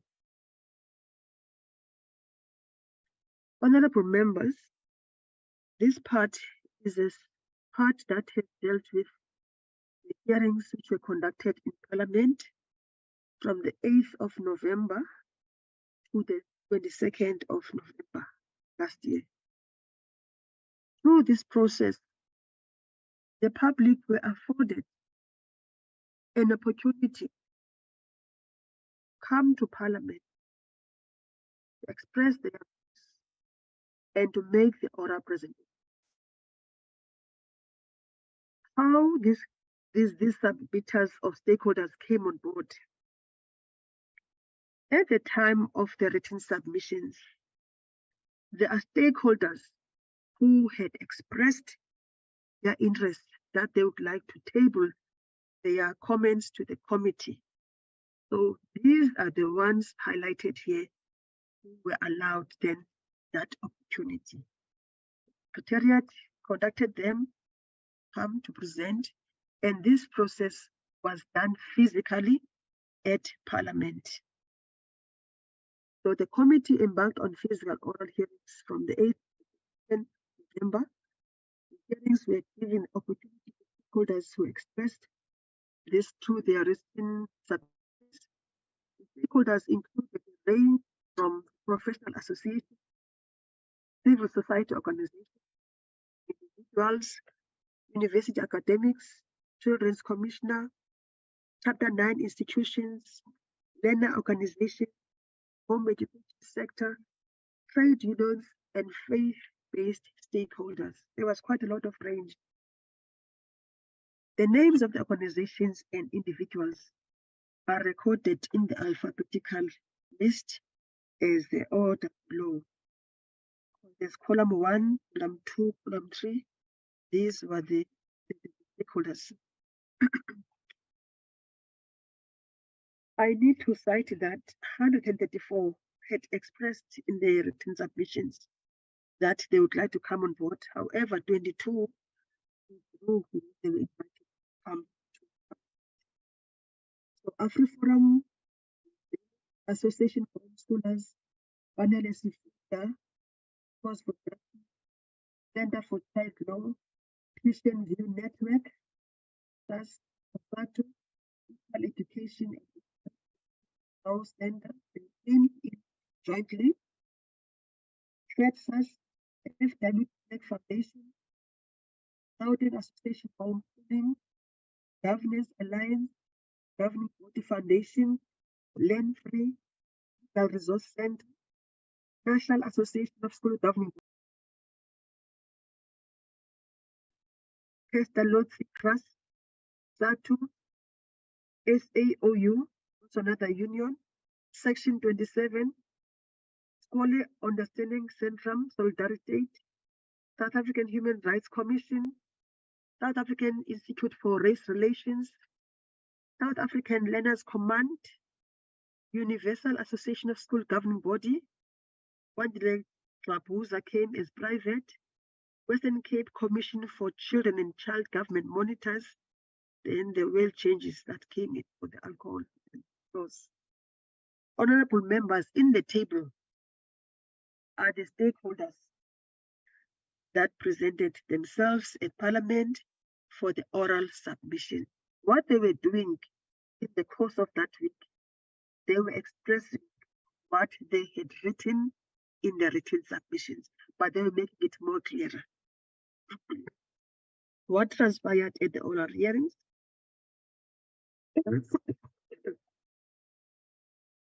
The oral submitters or the oral comments which had made from their written submissions summarized as follows.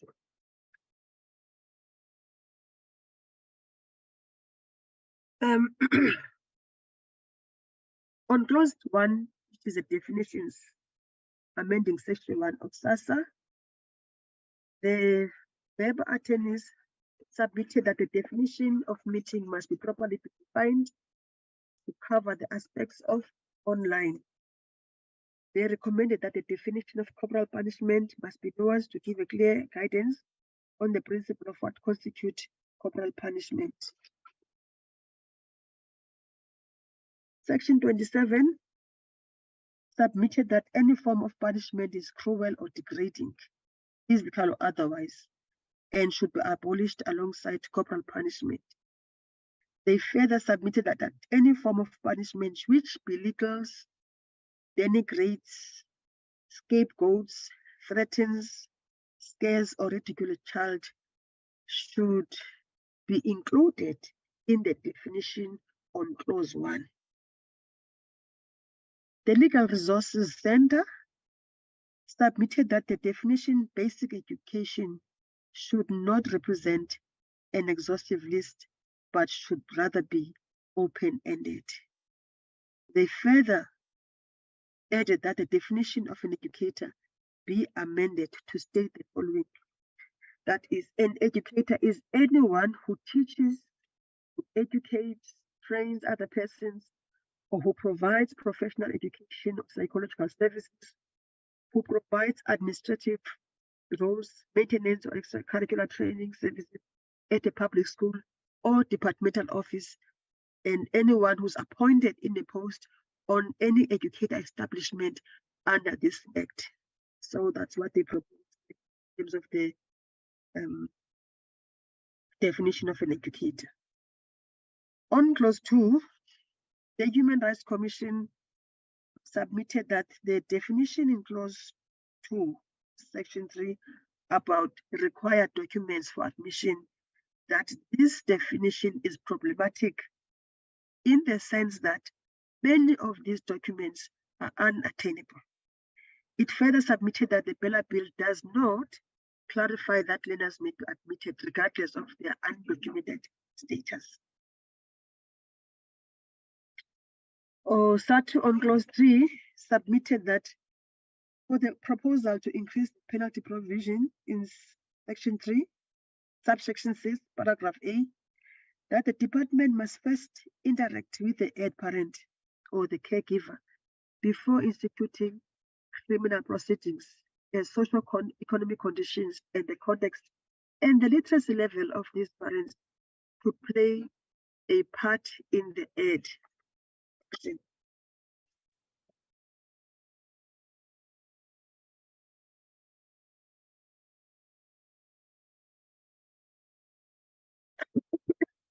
That would also propose that in the insertion of clause 2, section 3, subsection 7, it must be brought in line with section 4 of the Labor Relations Act of 1995, so that it protects the educators and or members of a union that embark on a protected track. Legal Resources Center submitted that the insertion on clause 2 is phrased very widely, that it may criminalize disruptive children. They recommended that the section 3 be removed entirely from the bill.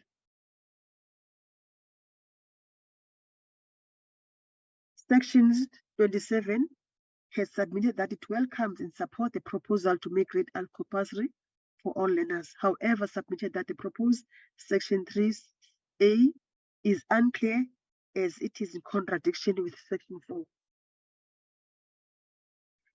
COSATU submitted that it was concerned with clause 3, section 4A, the insertion of 4A of Act 84, that it did not extend the required schools. The government did not extend the required schools as many learners dropped out of school at the age of grade 9 and or grade 15.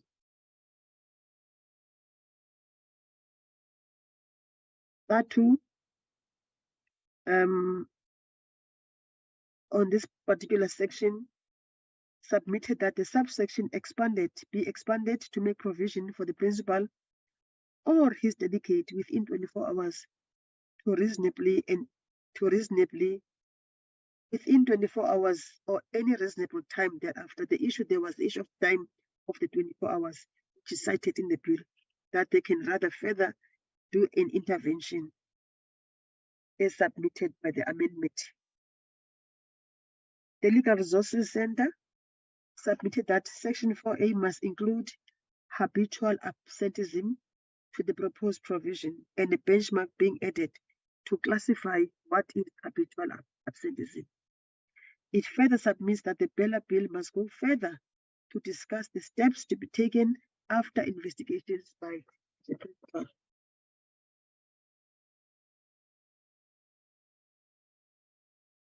On clause 4, section 5,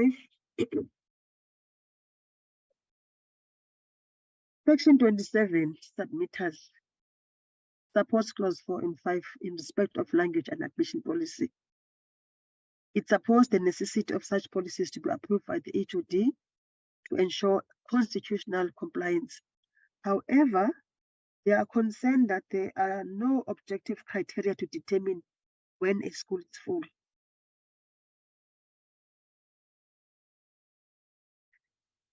There was also a recommendation that an office specializing in reviewing the policies be established in terms of the BELA bill under the auspices of the HOD.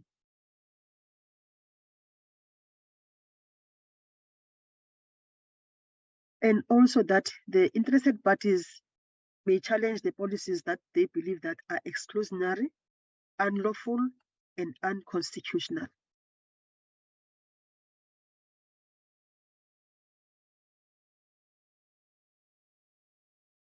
The Human Rights Commission on clause 4 submitted that it is concerned that section 5, subsection 4 of the BELA bill is inconsistent with the Center for Child Law and others on the matter versus the Minister of Basic Education and others' judgment. Apparently, they were referring here to a judgment.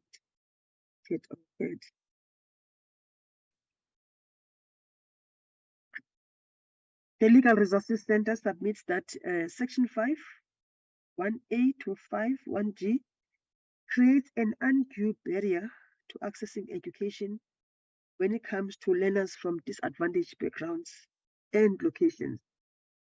The provision places an emphasis on admission policies that restrict children only to their community-based schools rather than admission policies that emphasize diversity and equal access to education. The Cause for Justice Center for Child Law on the issue of documentation raised that there was a frustration that some learners may not be able to produce the required documents, and that this was probably because the issues arise from the Department of Home Affairs. Hence, parents were unable to provide such documents. However, there may also be a situation where parents submitted false documents.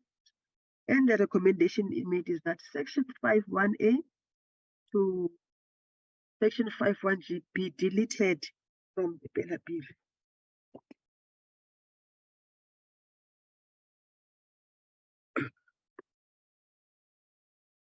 COSA to welcome the provision made that provides clear guidelines and about admissions, as it will prevent unfair and discriminatory exclusions from schools. Solidarity Trade Union recommended that where an HOD forms the view that a policy adopted by SB fails to give effect to the relevant constitutional rights and objectives, then the HOD would take the recourse. On clause 5, section 6, SATU submits that it welcomes the adoption of the additional 2 languages. However, the decision to introduce an additional language must be taken into consideration by looking at the holistic development of a child and age capacity.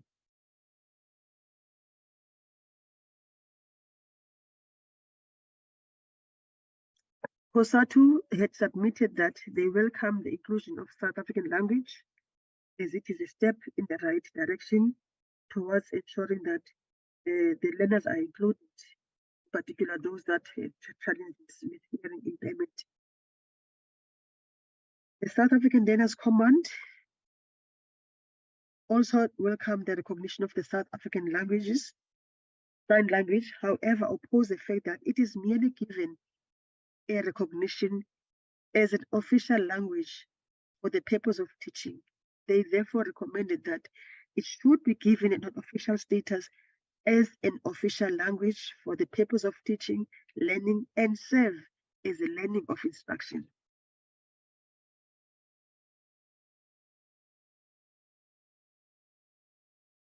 On clause 7,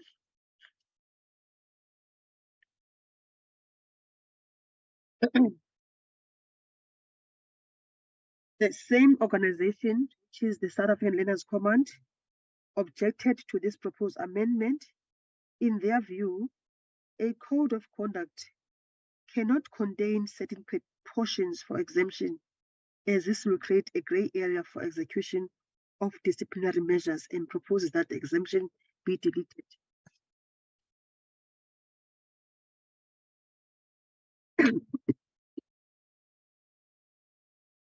On page 31, they also recommended that the term just cause is too wide.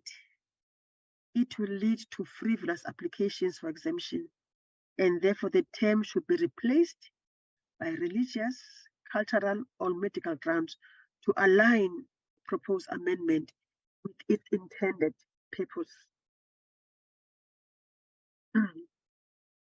COSATU's view on the clause 7 is that the provisions that provide for the code of conduct will guide diversity, inclusivity, religion, medical, and other needs, and will prevent incidents where learners are being victimized.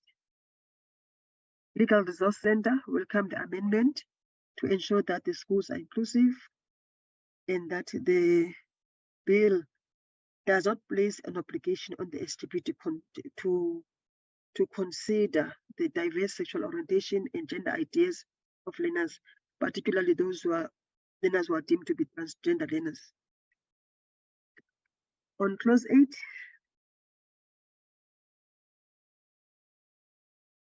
during the oral submissions in Parliament, SATU had submitted that alcohol plays a funding role to school activities.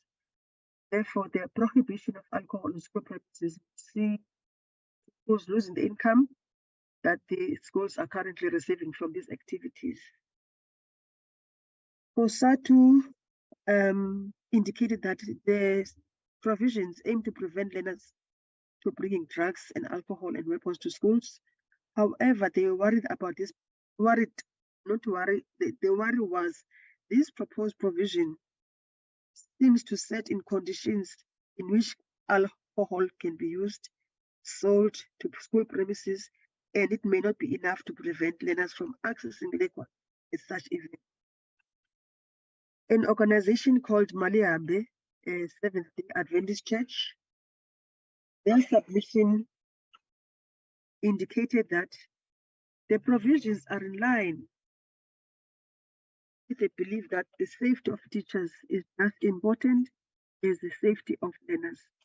They recommend that the provisions be added to clause 3 that deals with monitoring of learner attendance in the interest of public good. Clause 9, section that deals with the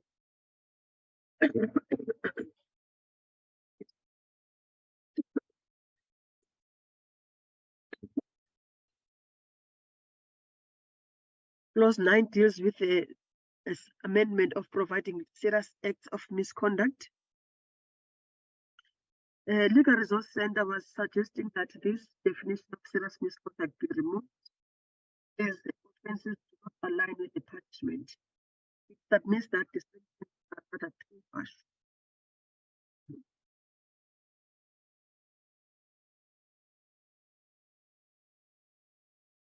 On clause 16,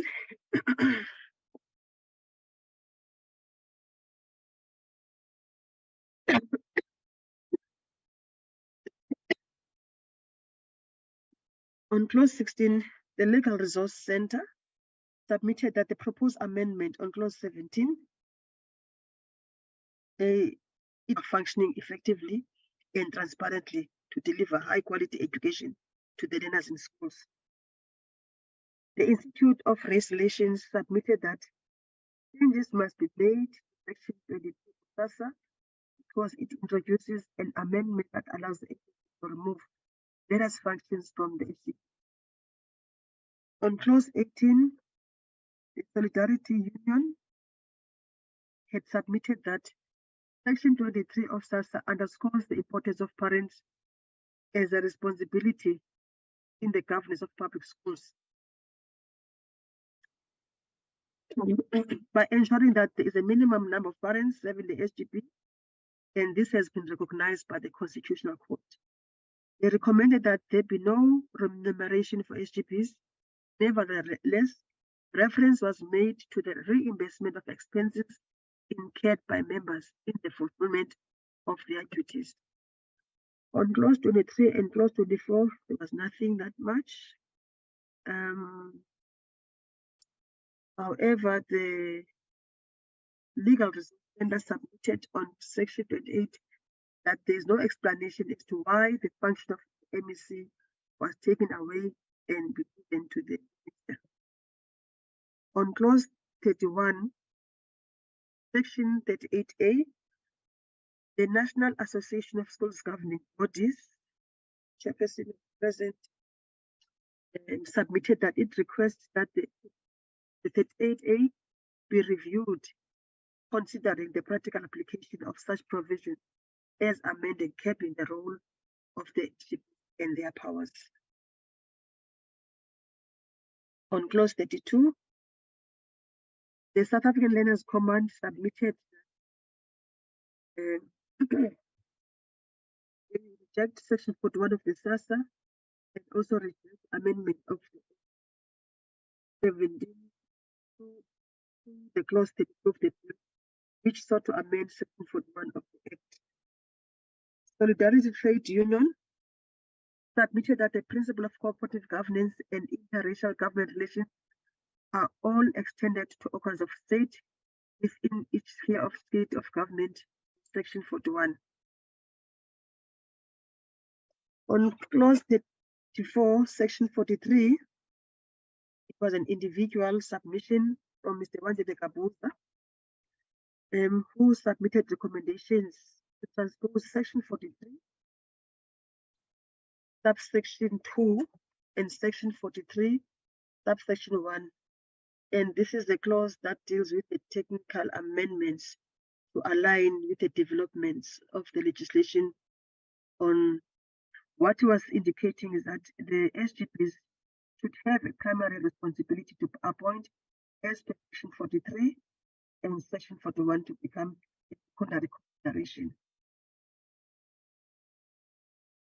On clause 37, section 51 of SASSA, the Institute of Race Relations submitted that these provisions are sufficient to safeguard the interests of the people and should not be changed. Pestalozzi Trust admitted that there is contradiction between Section 51 and the Home Education Policy, where the former states that an official may perform pre-registration home visit. In the latter states, an official must perform pre-registration. And I think the issue was on the wording of may perform pre-registration or must perform pre-registration. That is the former and the latter.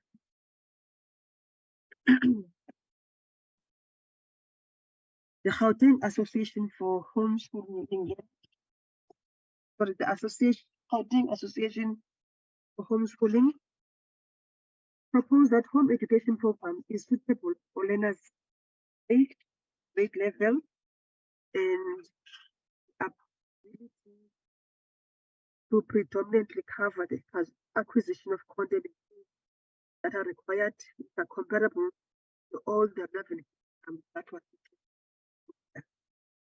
in a way saying what they are doing in schooling is covering what the minister had determined. And the Association for Homeschooling had submitted that it objects to Section 51, subsection 1, 2, Section 51, subsection 3, Section 51, subsection 2, paragraph A, 3, and Section 51, subsection 2B, clause B, paragraph 3, and paragraph A, and BB. It recommends that the term registration be changed to notification.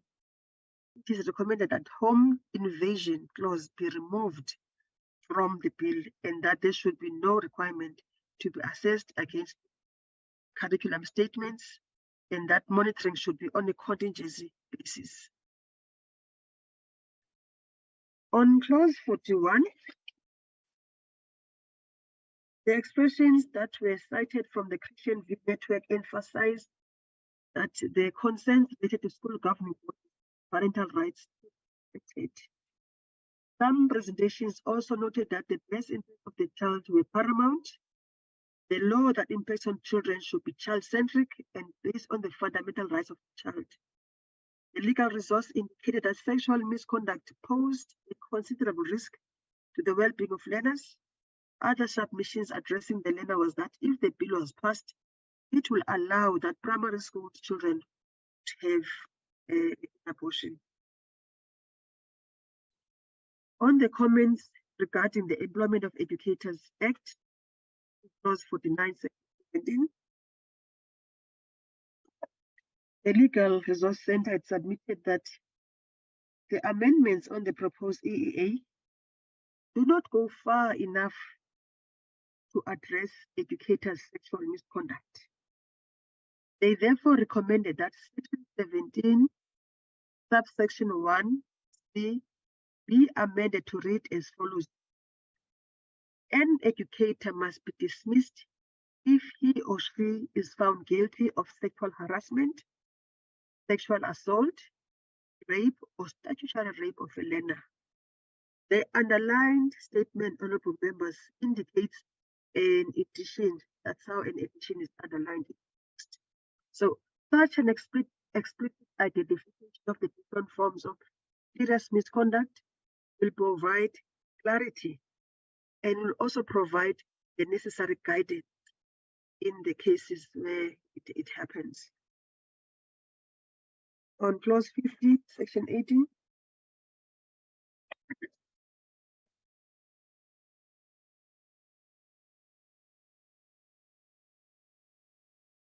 here the Legal Resources Center submitted that because of the shortcomings on section 17, it recommends the necessary amendments to section 18.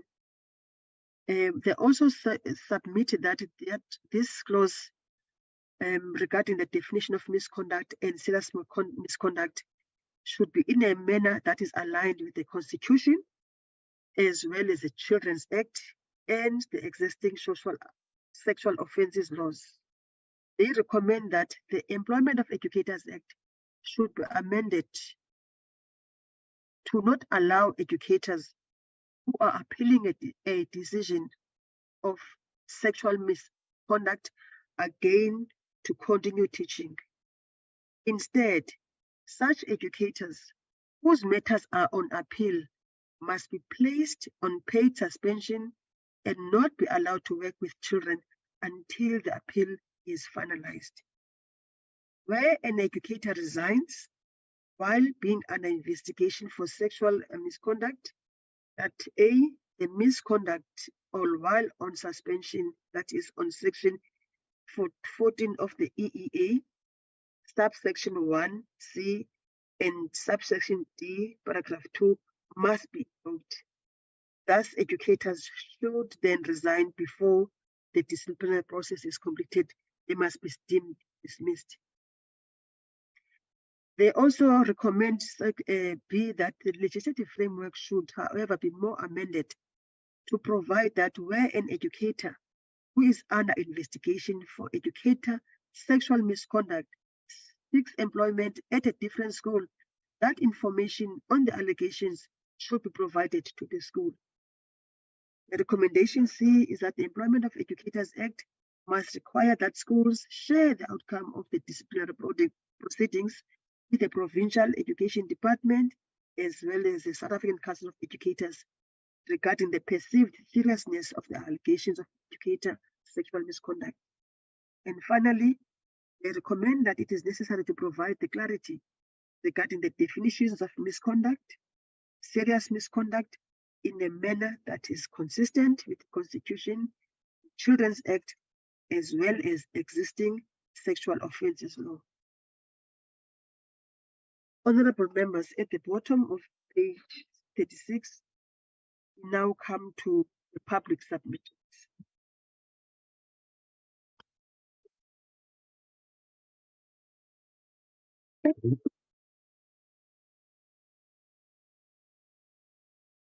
The report provides a summary of key issues raised in the written submissions and recommendations made by the public on the Basic Education Amendment Bill. This section, honorable members, is the section that was started when the processing of the BELA bill was started.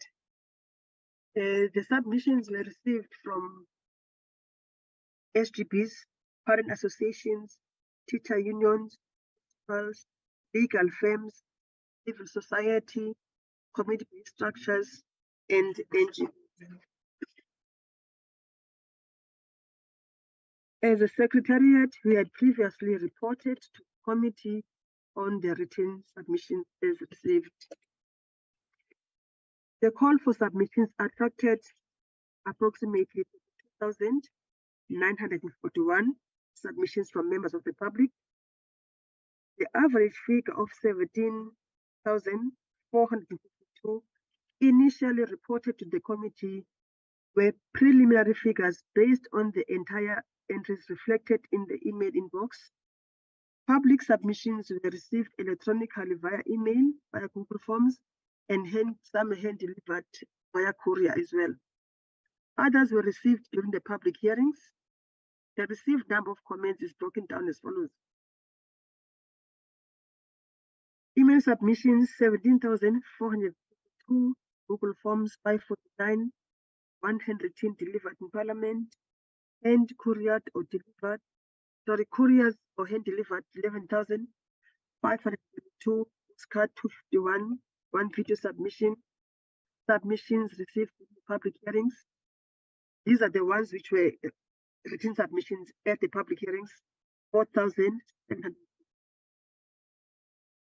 The PS note is that written submissions during public hearings were now added to this category. Hence, we have 32,941. In terms of the methodology, how were the written submissions processed? In processing the received submissions, Secretariat recorded the details of the individuals and stakeholders that sent submission in a spreadsheet. The inputs were categorized in themes that emerged, that is 1, access to basic education. 2, compulsory learner attendance. 3, language. 4, governance and professional management of public schools. 5, the budget and finances of public schools. 6, home education. 7, in 8, indicators. So columns were created to designate the public view on whether they support, not support, or partially support the bill. The staff processed the submission in batches as they were allocated. For example, you get a batch 1 to 100, process that, and once that is processed, they were returned to the secretariat. And the submissions, honorable members, that had offensive language which did not necessarily speak to the bill could not be categorized. Summary of comments.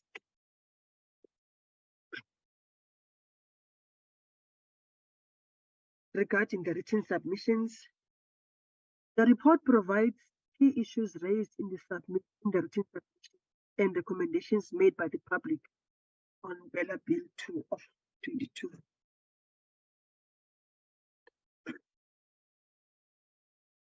The 7.1 is access to basic education.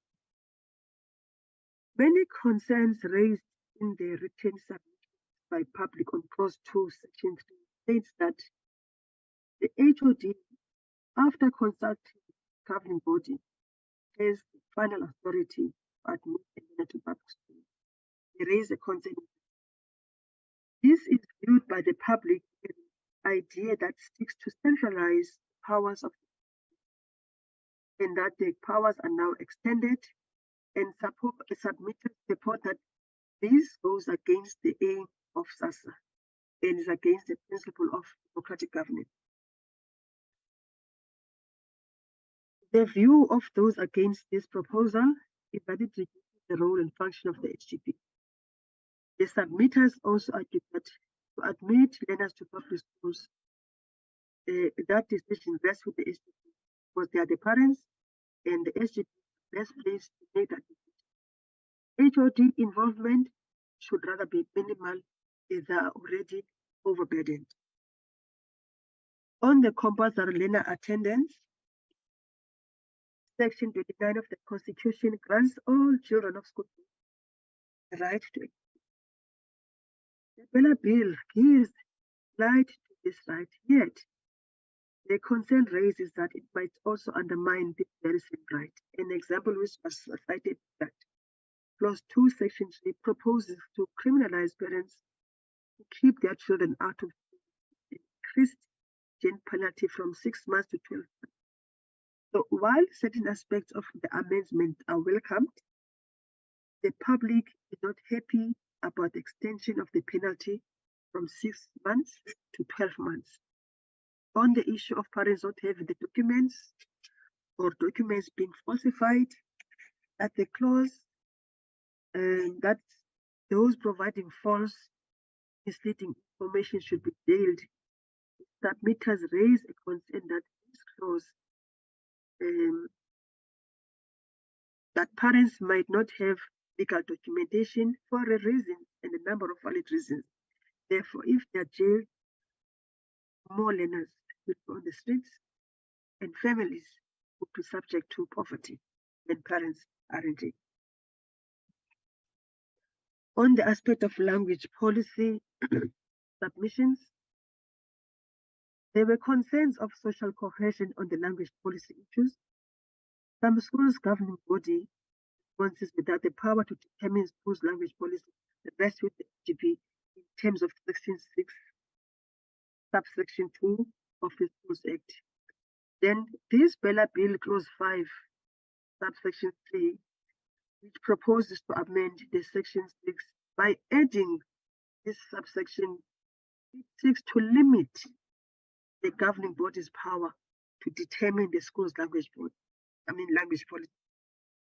That requirement that the SGPs submit the admission policy to the HOD for approval is not acceptable. They regard it as undermining the powers of the SGP. Those who support this clause submitted that SGB and the SASSA were provided with ample opportunity to promote multilingualism. However, many SGBs use the full language policy to discriminate against other language groups with regards to their schools' admission criteria. On the aspect of governance and management of public schools, the submissions as received, they indicated that the excessive powers conferred on the minister, the MSc, by the BELA bill, major concern. The public has expressed, therefore, a discontent on the matter of centralization of power. Part of the concern is that the department has additional responsibility in school. Further, that the concerns allude to the powers of minister overriding the SGB on clauses of withdrawal of one or more functions of the SGB. So the granting of exclusive making powers to the HOD and the minister would then undermine the powers of the SGB, who demonstrate accountability mechanisms in governing their schools. On one of the clauses that deals with the HOD powers to dissolve the SGB, Section 25, the main concern there is that on the proposed clause is that the power granted to temporary or interim SGBs, that interim SGB, it will make it very difficult for SGBs to have decisive making powers. Like SGBs which are temporary, it becomes difficult for them to take decisive actions or to take decisive decisions. On the budget and finance aspect, the critical concern raised was that there needs to change the matters in the budget and finance in running of public schools. And also another issue was the issue of the funding model. Submitters alluded that the funding model include the funding system needs to include the fee exemption tables as well as the current staffing model. The current model assumes that all schools are single medium, that's how it rated. And the concern, therefore, is that the department must consider the cost, resourcing, and staffing required to offer more than one medium of instruction, and that the staffing model for multi-language must also be considered. On the proposal for disclosure of financial interest by members of the SGB, on clause 14, this particular clause of exposing financial interest of his or her spouse, partner, and immediate family members, they did not pay, it was rejected somehow. And the concern was that it proposes this disclosure would constitute an unreasonable invasion of the privacy of both the governing body and one's family, and ultimately parents would deter from being elected as SGB members. Written submissions on home education elaborated on the point that the concern was that there was minimal consultation. Some indicated that there was no research which was conducted, whose findings ascertain the inclusion of home education in the process of drafting the bill. Parents of home education children objected to clause 37 on the regulation of home education under the South African Act, and they recommended that rather home education should be regulated under the Children's Act. In their view, it does not make sense for home education under the Schools Act because the difference between a school and the family is so huge. Some suggest and recommend for research before developing policies to help guide home education. Others cited the constitutional right for homeschooling as it declared access to online lessons because the school's curriculum does not offer home education the flexibility. On the independent schools, submissions from organizations representing independent schools allude that their academic year runs 3 terms per annum. Therefore, the clause which requires them to submit 4 quarterly financial reports like ordinary public schools would be unrealistic and put them at a disadvantage.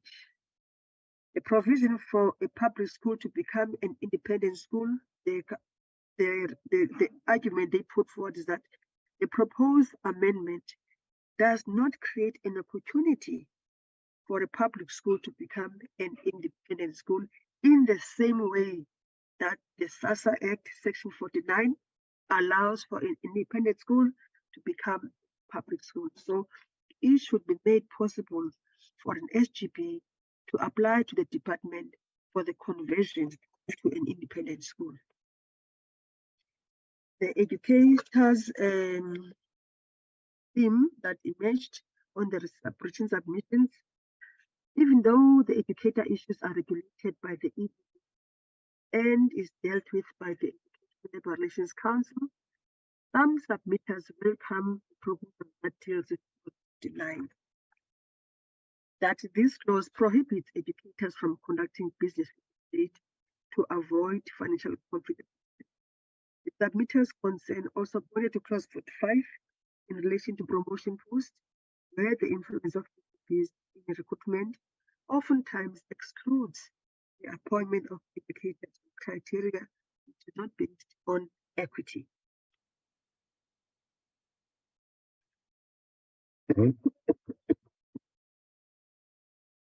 Honorable members, the section 9 of the report presents now a consolidated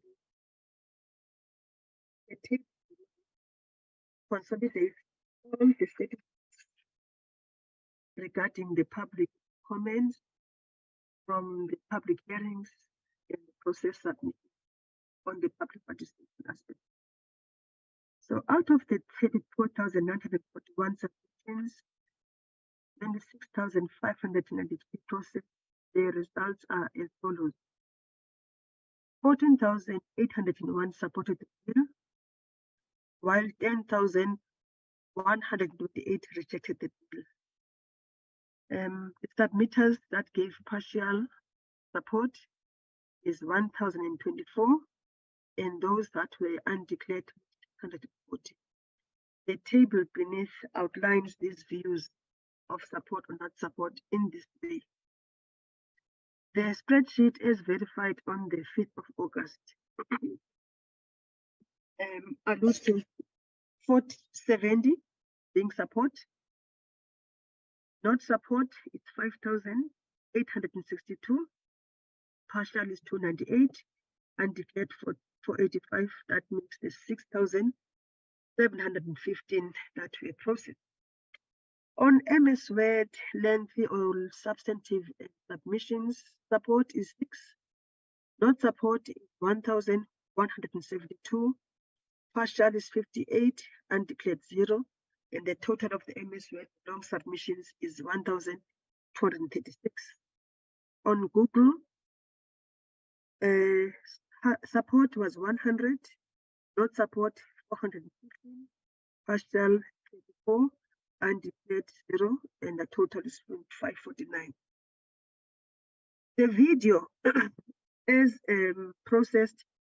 The video is somebody who did not necessarily indicate whether they're supporting, not support, or partial. So the video is put as undeclared, and that's a one video that we got. On the courier or hand delivery submission, it was 11,572 support. Not support is 230, partial is 0, undeclared is 21, that makes it 11,773. The figures from email, Google's video, courier, hand delivery, altogether come to 20,274.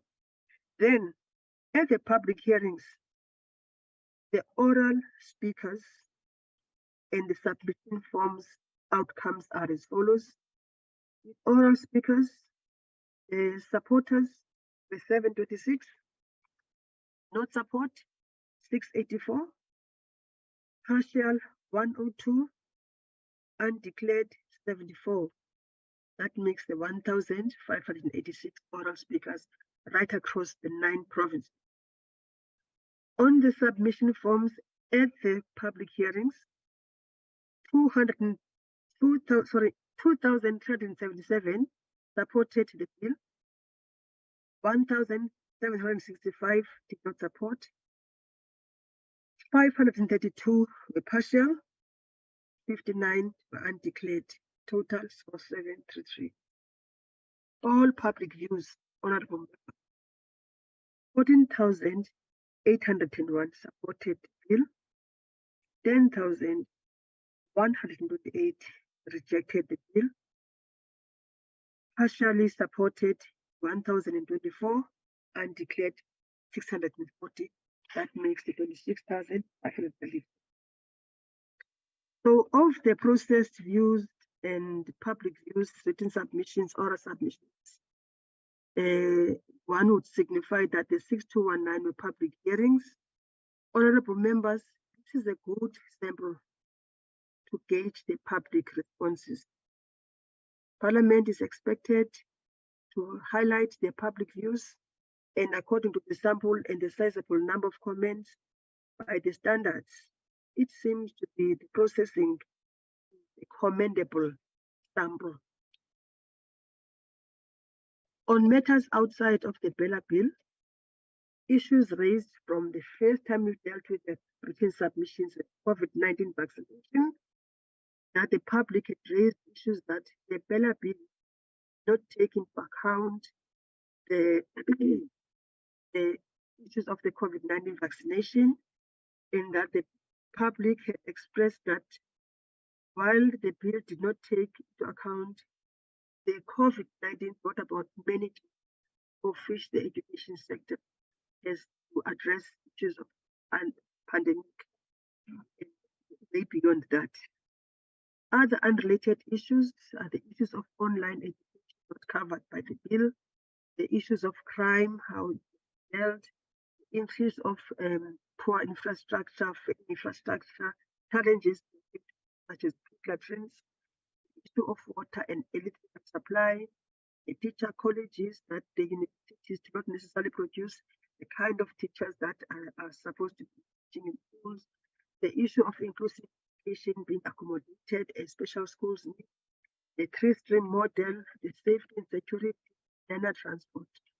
These issues, honorable members, are not covered in the bill, and public had made some comments around it. The other general based on the observations analysis that in written submission, most people responded as one group, like the Dear BELA Bill group, some political parties, civil society organizations and NGOs. The mobilization brought a bulk number of registered emails. Most emails had the same wording, which gives a notion that the same group of people advocated for a similar issue, for example, emails referring to powers, language policy, and unregulated home education. In some instances, honorable members, the concerns projected a negative view critiquing the present government, up substantiating the facts. Some of the submissions from lobby groups hinged on clause 4, section 5. They put forward that the clause is not feasible in all resource schools such as Model 1 to 2, considering the issue of capacity and the issue of undocumented learners and other reasons why parents keep them home. In the public hearings, it also seemed that some participants were given pre-written scripts which were read from one venue to the next. Some written submissions were a duplication of one key aspect. In conclusion, honorable members, the report provides the portfolio committee the information for the final consideration and the main key issues raised during the public hearing, the consolidated in a summary in the report. Consideration of the committee reports takes into cognizance that this particular report is a consolidation report, combines both the written submission outcomes and the provincial public hearings to this national consolidated report. I thank you, honorable members, for listening. Partners and program, the teamwork that I've worked with in Parliament supporting to consolidate and everyone else. I now end off at this particular juncture. And over to you, Chairperson.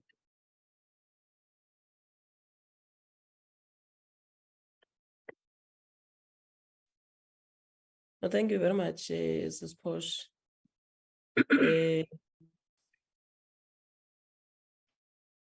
Okay. So, Notada, why is your hand now up?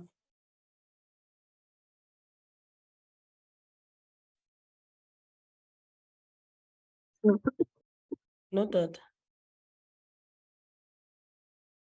No, Chair, I'm waiting for you to recognize us when the time is right. Thanks.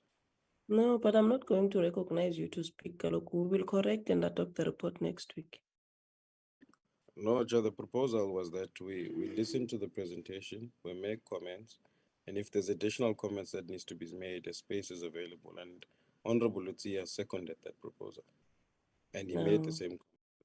No. You can't correct a report that you did not have time to go through it. So this is the report, go through it, we will correct and adopt it next week. Yes, Chair, but I made a proposal Let's not say many things at once. Chair, I propose that questions be asked, clarity-seeking questions be asked on the report, and if there's any additional inputs, we're able to make those inputs at the space. So let us as well then adopt the report. Let's do that, then adopt the report. That's how we dealt with most with the provincial reports. Kanti, what is the issue here? What is the real issue?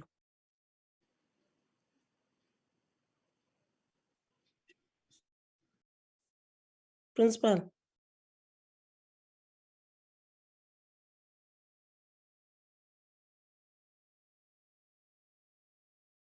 Principal.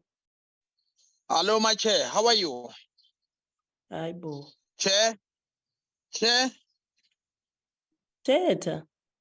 Yes, I was saying I listened to the presentation very clearly. And then I thought indeed we have agreed that we are not going to talk to it. Because the moment we talk to this report, it means at the end of the day, we'll be forced to adopt it. And it is for this reason that I say it's either we do it now or we do it when we meet next time. But I thought today we are just saying she has presented, we will make the necessary changes and at the end of the day adopt. We can't correct and postpone the adoption. That will be illogical. Thank you very much.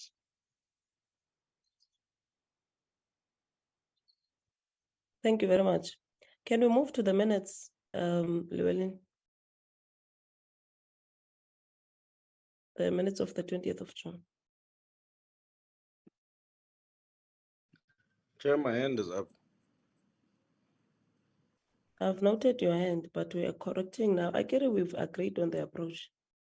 So you can't Chair, give us many approaches in one meeting, noted. Chair, if you recall, we've made a ruling earlier that we are going to go through this report, and then after that we are going to next week. That's what you have for us asked to do, and we are doing exactly that. Now, should we go to that report, then we are going to adopt it. Chair, if you go to the recording, and it's important for me to raise this, when the proposal was made, I said we can concede to the report being gone through and make clarity-seeking questions or comments. If there's anything that we need to make comments on, a space must be provided the next week. Honorable Lucia came on to support the proposal and make the exact same comments. So I don't know which proposal is now different, Chair, because that was the main proposal that I did make. Because there was an indication that there's going to be a challenge of time, and it's important for us to deal with the reports.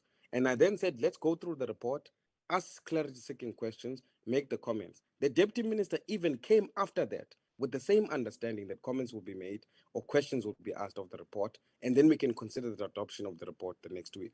And that's a proposal that was seconded, Chair. So I don't know how. But I mean, in a very, but then what doesn't make sense to me, why must we then postpone the adoption of this report? Because my understanding is that you guys did not have time to read the report. So that now you've read the report, then you can come with your questions next week. We are agreeing here on the approach. We're agreeing what you are saying, but we are postponing everything because you did not read the report. You did not have time to go through the report. So why are you engaging a report that you did not go through? Chair, clarity seeking questions Can be I give you Boshoff? My hand is up also, Chair. I've noted it. Thank you, Honorable Chair. Now, as I understand it, it is still possible with what we have now to ask clarity-seeking questions and then the consideration, not as a committee, but as members, which one would really do when you have time to, closely read the whole document. That is what still lies ahead of us. But we could have seen something like, how do these numbers add up? Or how do we understand this, which we have just heard? It's another thing than a considered opinion, having thought about it. So that is how I understood it, that we are going to read through it, as you correctly pointed out after I spoke earlier today, not by the department, but by the content advisor who drafted. And then we engage with the report when we meet again. That is how I understood it, and I think that that Honorable Nudara and I are in agreement on that. And in fact, that's something which doesn't happen every day. So thank you. Advance. No, thank you, Chair. I think in your summary, you represented all our views to say, let's get the report, note the report, and then we'll engage the report next week or whenever the meeting is planned for. So now when you open for clarities and questions, it gives an indication that honorable members knows exactly what is it entailed in the report. Now we agreed in principle that the report came late. We did not have chance to, go through thoroughly the report. So can we just get the report, we note it, and then we will interact with the report, whether it's clarity seeking questions, comments, or whatever the case may be. I think that is how you close the item to say, let's continue. Then we'll engage with the report next week. As I move to note the report, Chair, thank you very much. DM. Yeah, thank you, Chair. I don't know because I'm talking to members of the portfolio committee here, but my initial understanding was that we, as members of the portfolio committee, we are discussing our report based on the public participation. And to me, it reflects like minutes, and account of what we have done. Then if it's really what we have done, then there's no point not to approve the report. Then the nitty-gritties, the details, the discussions, you said initially when the meeting started, that will be done when we discuss the clause by clause, when we prepare to take it to Parliament.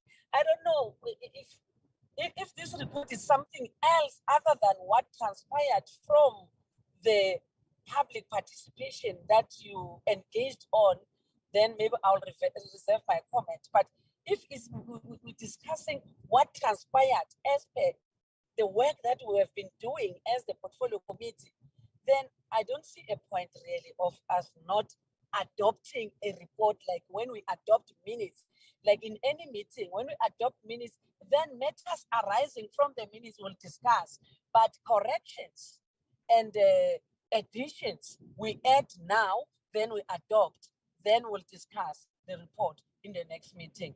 Thank you, Chair. Yeah,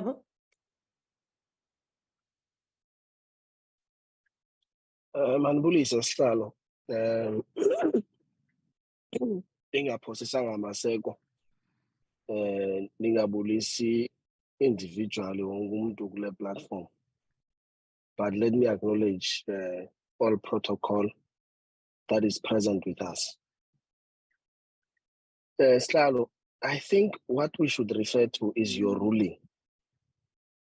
As members, we made proposals, but the decision was your ruling. And your ruling was clear. You said we will take note of the report today once it's presented, and then we will not discuss or ask any questions, but rather all of that will happen next week, Tuesday. And I think that's what we should refer to. Not individual proposals, but your ruling. Your ruling was very clear. Thank you very much, Slalo. Principal.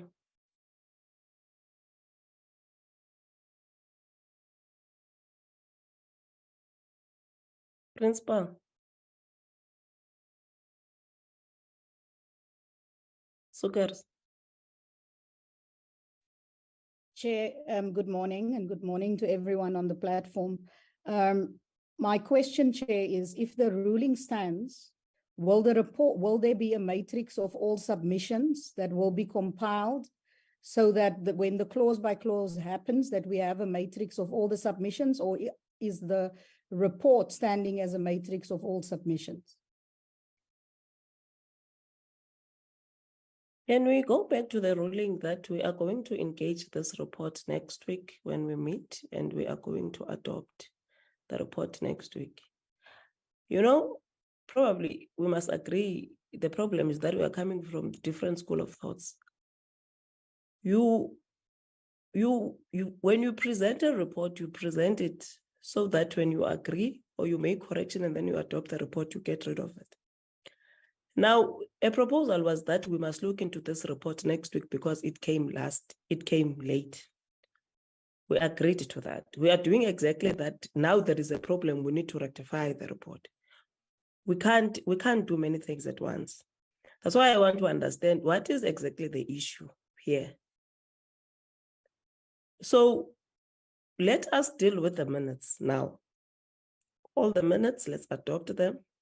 Next week when we reconvene, I will open corrections like we normally do. Corrections, we deal with corrections and then we adopt the report. And then we'll deal with the issues that we are supposed to deal with next week on Tuesday. So can we agree on that approach? These are the minutes of the 28th of June. We had a visual meeting. We considered the draft report of the BELA hearings in Gauteng and in KwaZulu-Natal. And then we considered the minutes of the 7th and the 13th of June. Page 1 is the members that were present in the meeting.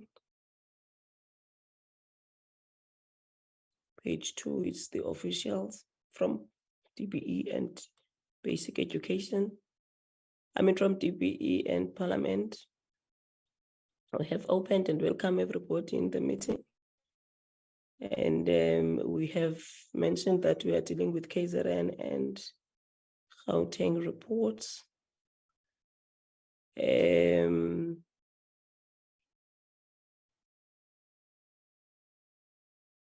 then we have considered the reports of the provincial public participation hearing on the BELA bill. And then the reports were presented by our content advisor, this is Poshiambo Demchekwan of Gauteng. There were comments from Fansain. There were comments from Sukers. And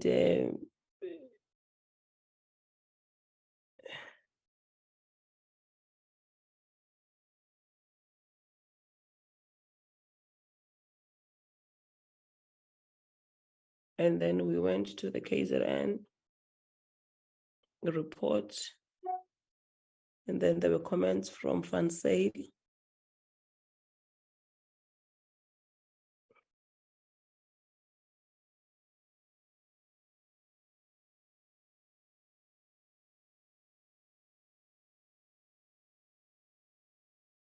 Okay. And then we have considered the minutes of the 7th of June.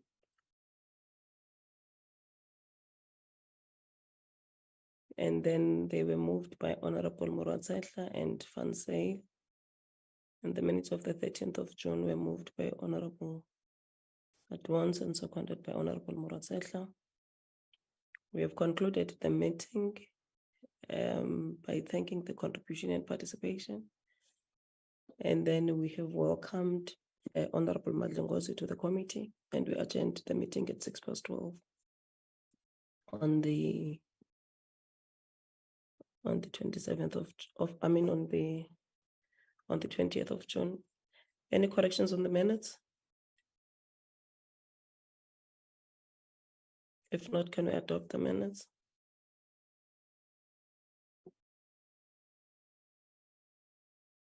Honorable Advance. I move to adopt the minutes, Chair. Thank you. Honorable Itzia. Let's see a second, Honorable Adjourns. Thank you very much. Can we move to the next set of minutes, Lily?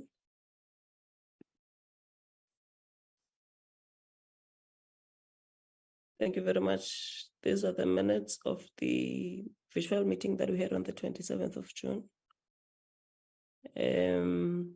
where we have considered the Western Cape report. And first page, it is the attendance of the members.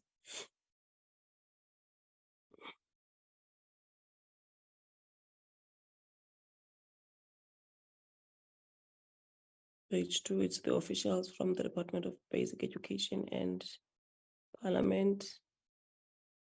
And then the agenda was adopted by Honorable Muratsetla, seconded by Honorable Advance. And then we have spoke of the constituency and how we are going to deal with the issues of the provincial report and the national report. And then we also spoke on the study tour to Finland. And then we have had the report which was presented by the content advisor of the Western Cape. And after we have noted the comments that were made by the members, we have then tabled the report for adoption. And the report was moved for adoption by Honorable Muratsetla and seconded by Yabo. And then the report was adopted. And then the meeting adjourned at 11:27. Any corrections?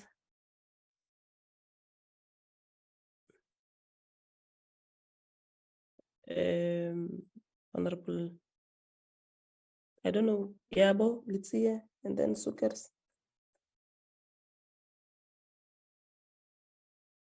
There are no correction, Chair. Legacy hand. No, it's a legacy hand, Chair. Sukers. Yeah, Chair, the minutes does not reflect the comments of the members, where in the previous minutes it did. So according to me, then this is not a full record of it.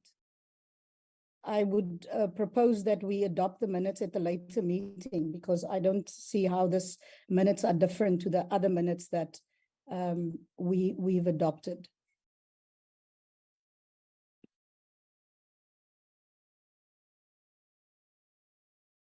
The content advisor, Poshiam Budem Chukwana, took members through the draft Western Cape report. Members deliberated on the content of the draft report. After noting the comments by members, the chairperson tabled a draft report for adoption. So after noting the comments by members, this was the Western Cape report. Remember, it's only you that always speaks, and you were fine with this report.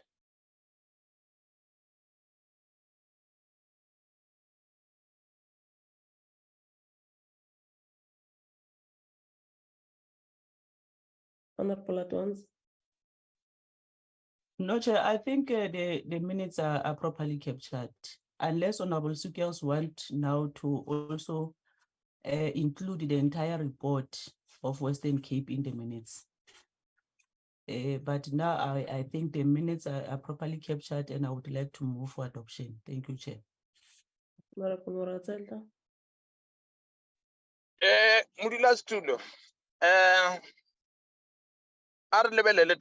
let's look closely at this issue. It is reflected that the comments by members were noted. It's not going to be possible and feasible for the content advisor to record everything that was said and done on that day. But we are indicating those are in the measure report of what actually transpired. I think we are in order. I don't see any reason why we should postpone the adoption of these minutes. Thank you very much, Chair. Can you second at once? Yes, I'm seconding at once. Thank you very much. Can we move to the next set of minutes?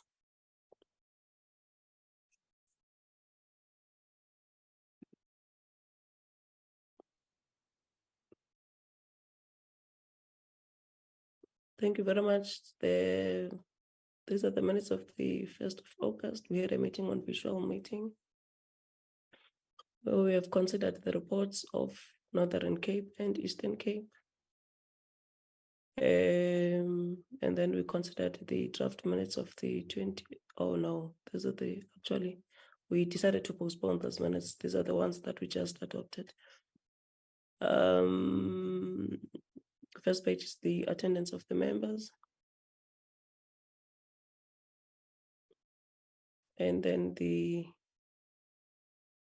DBE and parliaments attendance. And then we have opened and welcomed everybody onto the meeting. And then we welcome people from the break that we had in July. And we have clarified that we are going to resume by the adoption of the 2 provincial reports and the national report. And then we have set the dates of the close to close deliberations, which is the 15th to the 18th of August. And then where we have clarified that the briefing, we have then invited the Parliamentary Services and DBE. And then the agenda was moved by Honorable Itie and was seconded by Honorable Morosetla. We have then got the reports of the Northern Cape, where the content advisor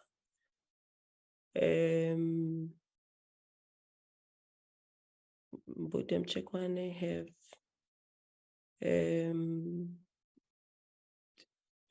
spoke on the,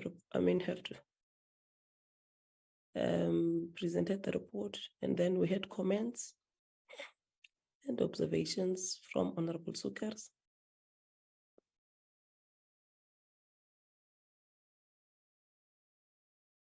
Honorable Notada. And after we have noted the comments and observation, we have then thanked the members, and then the Northern Cape report was adopted by Honorable Atmos and seconded by Honorable Moroset. And then the second report was the Eastern Cape, where we had briefing from the content advisor, and we had comments from Honorable Sukers.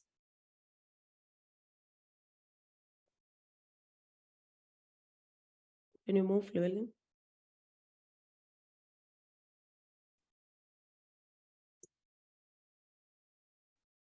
Llewellyn?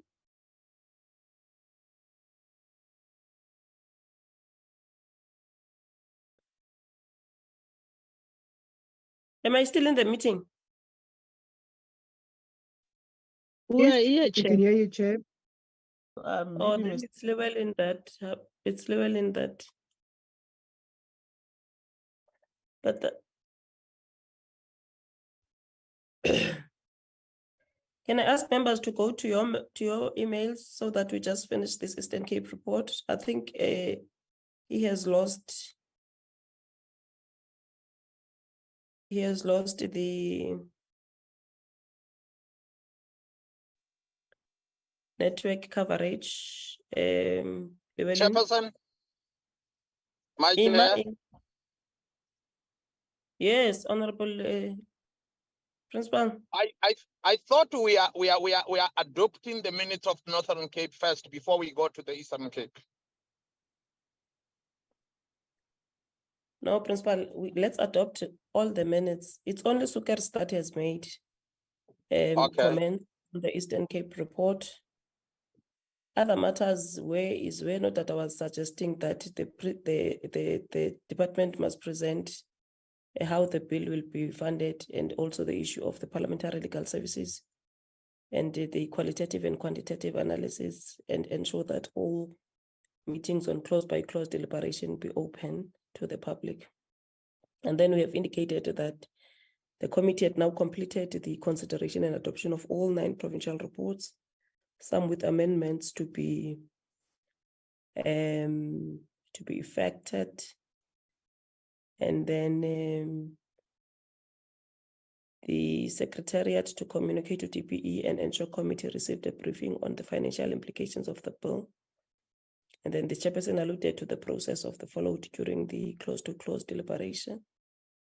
And then the committee would target at least 15 clauses per day and try to finalize by the 18th of August.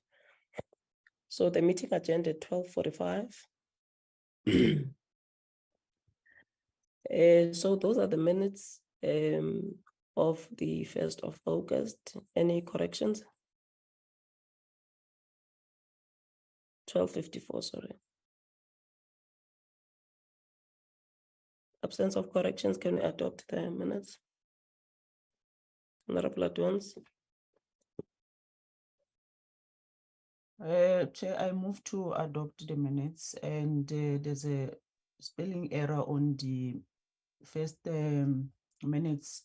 The minister was not spelled correctly, so if that one can be corrected, that's the only correction I'm making, and I do move to adopt both the minutes.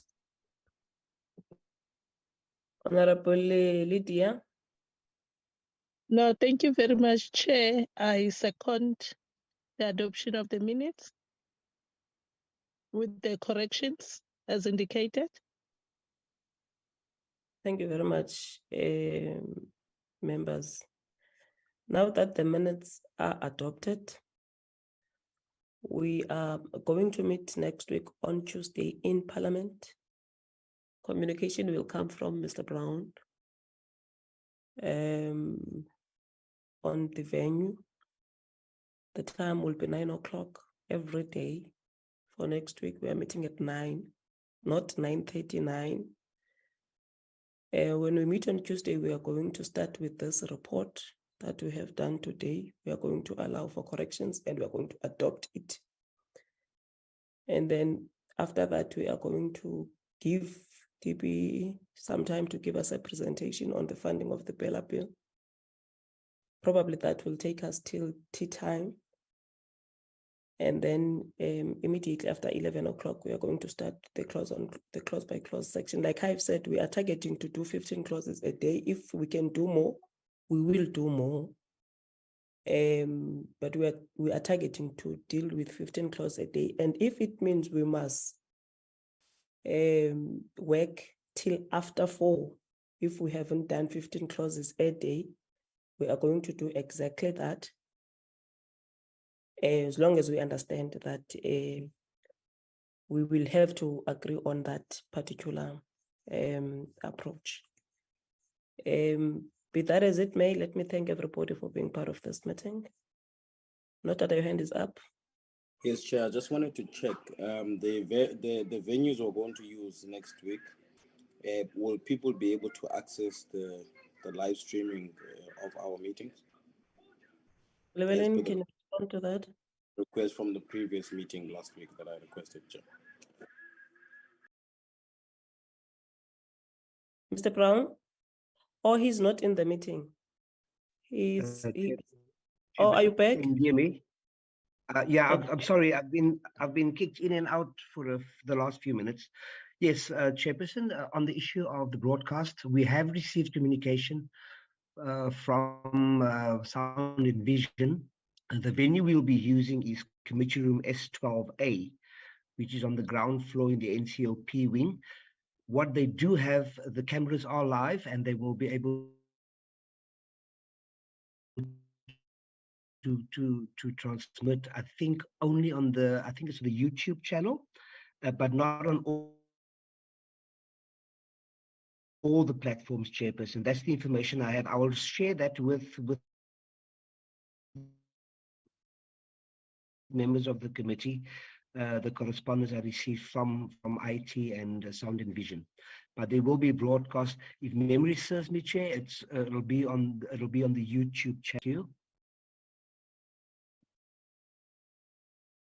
Okay. So that is the response, Honorable Nodada. Please, Llewellyn, make sure that you are sharing that information from the communication unit to all the members. Thank you very much. May you have a good rest till we meet next week, Tuesday, physically. Bye. Bye, Chair. Thank you, Slalo, and Whip and members of the Portfolio Committee. Thank you very much, Chair. Department and officials, thank you so much. But Chair, you sounded very tired and Long live the demoralized. Chair, long live. Who's causing all this trouble?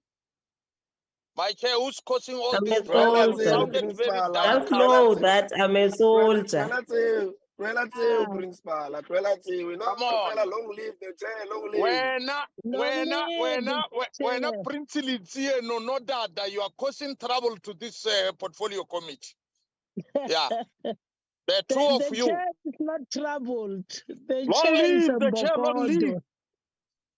Long live the chair. Long And live. bye-bye. I'm going down to Bye-bye. attend the LET meeting. I'm downing through the Mahubas kloof here. That's why sometimes it was cutting me. And bye-bye.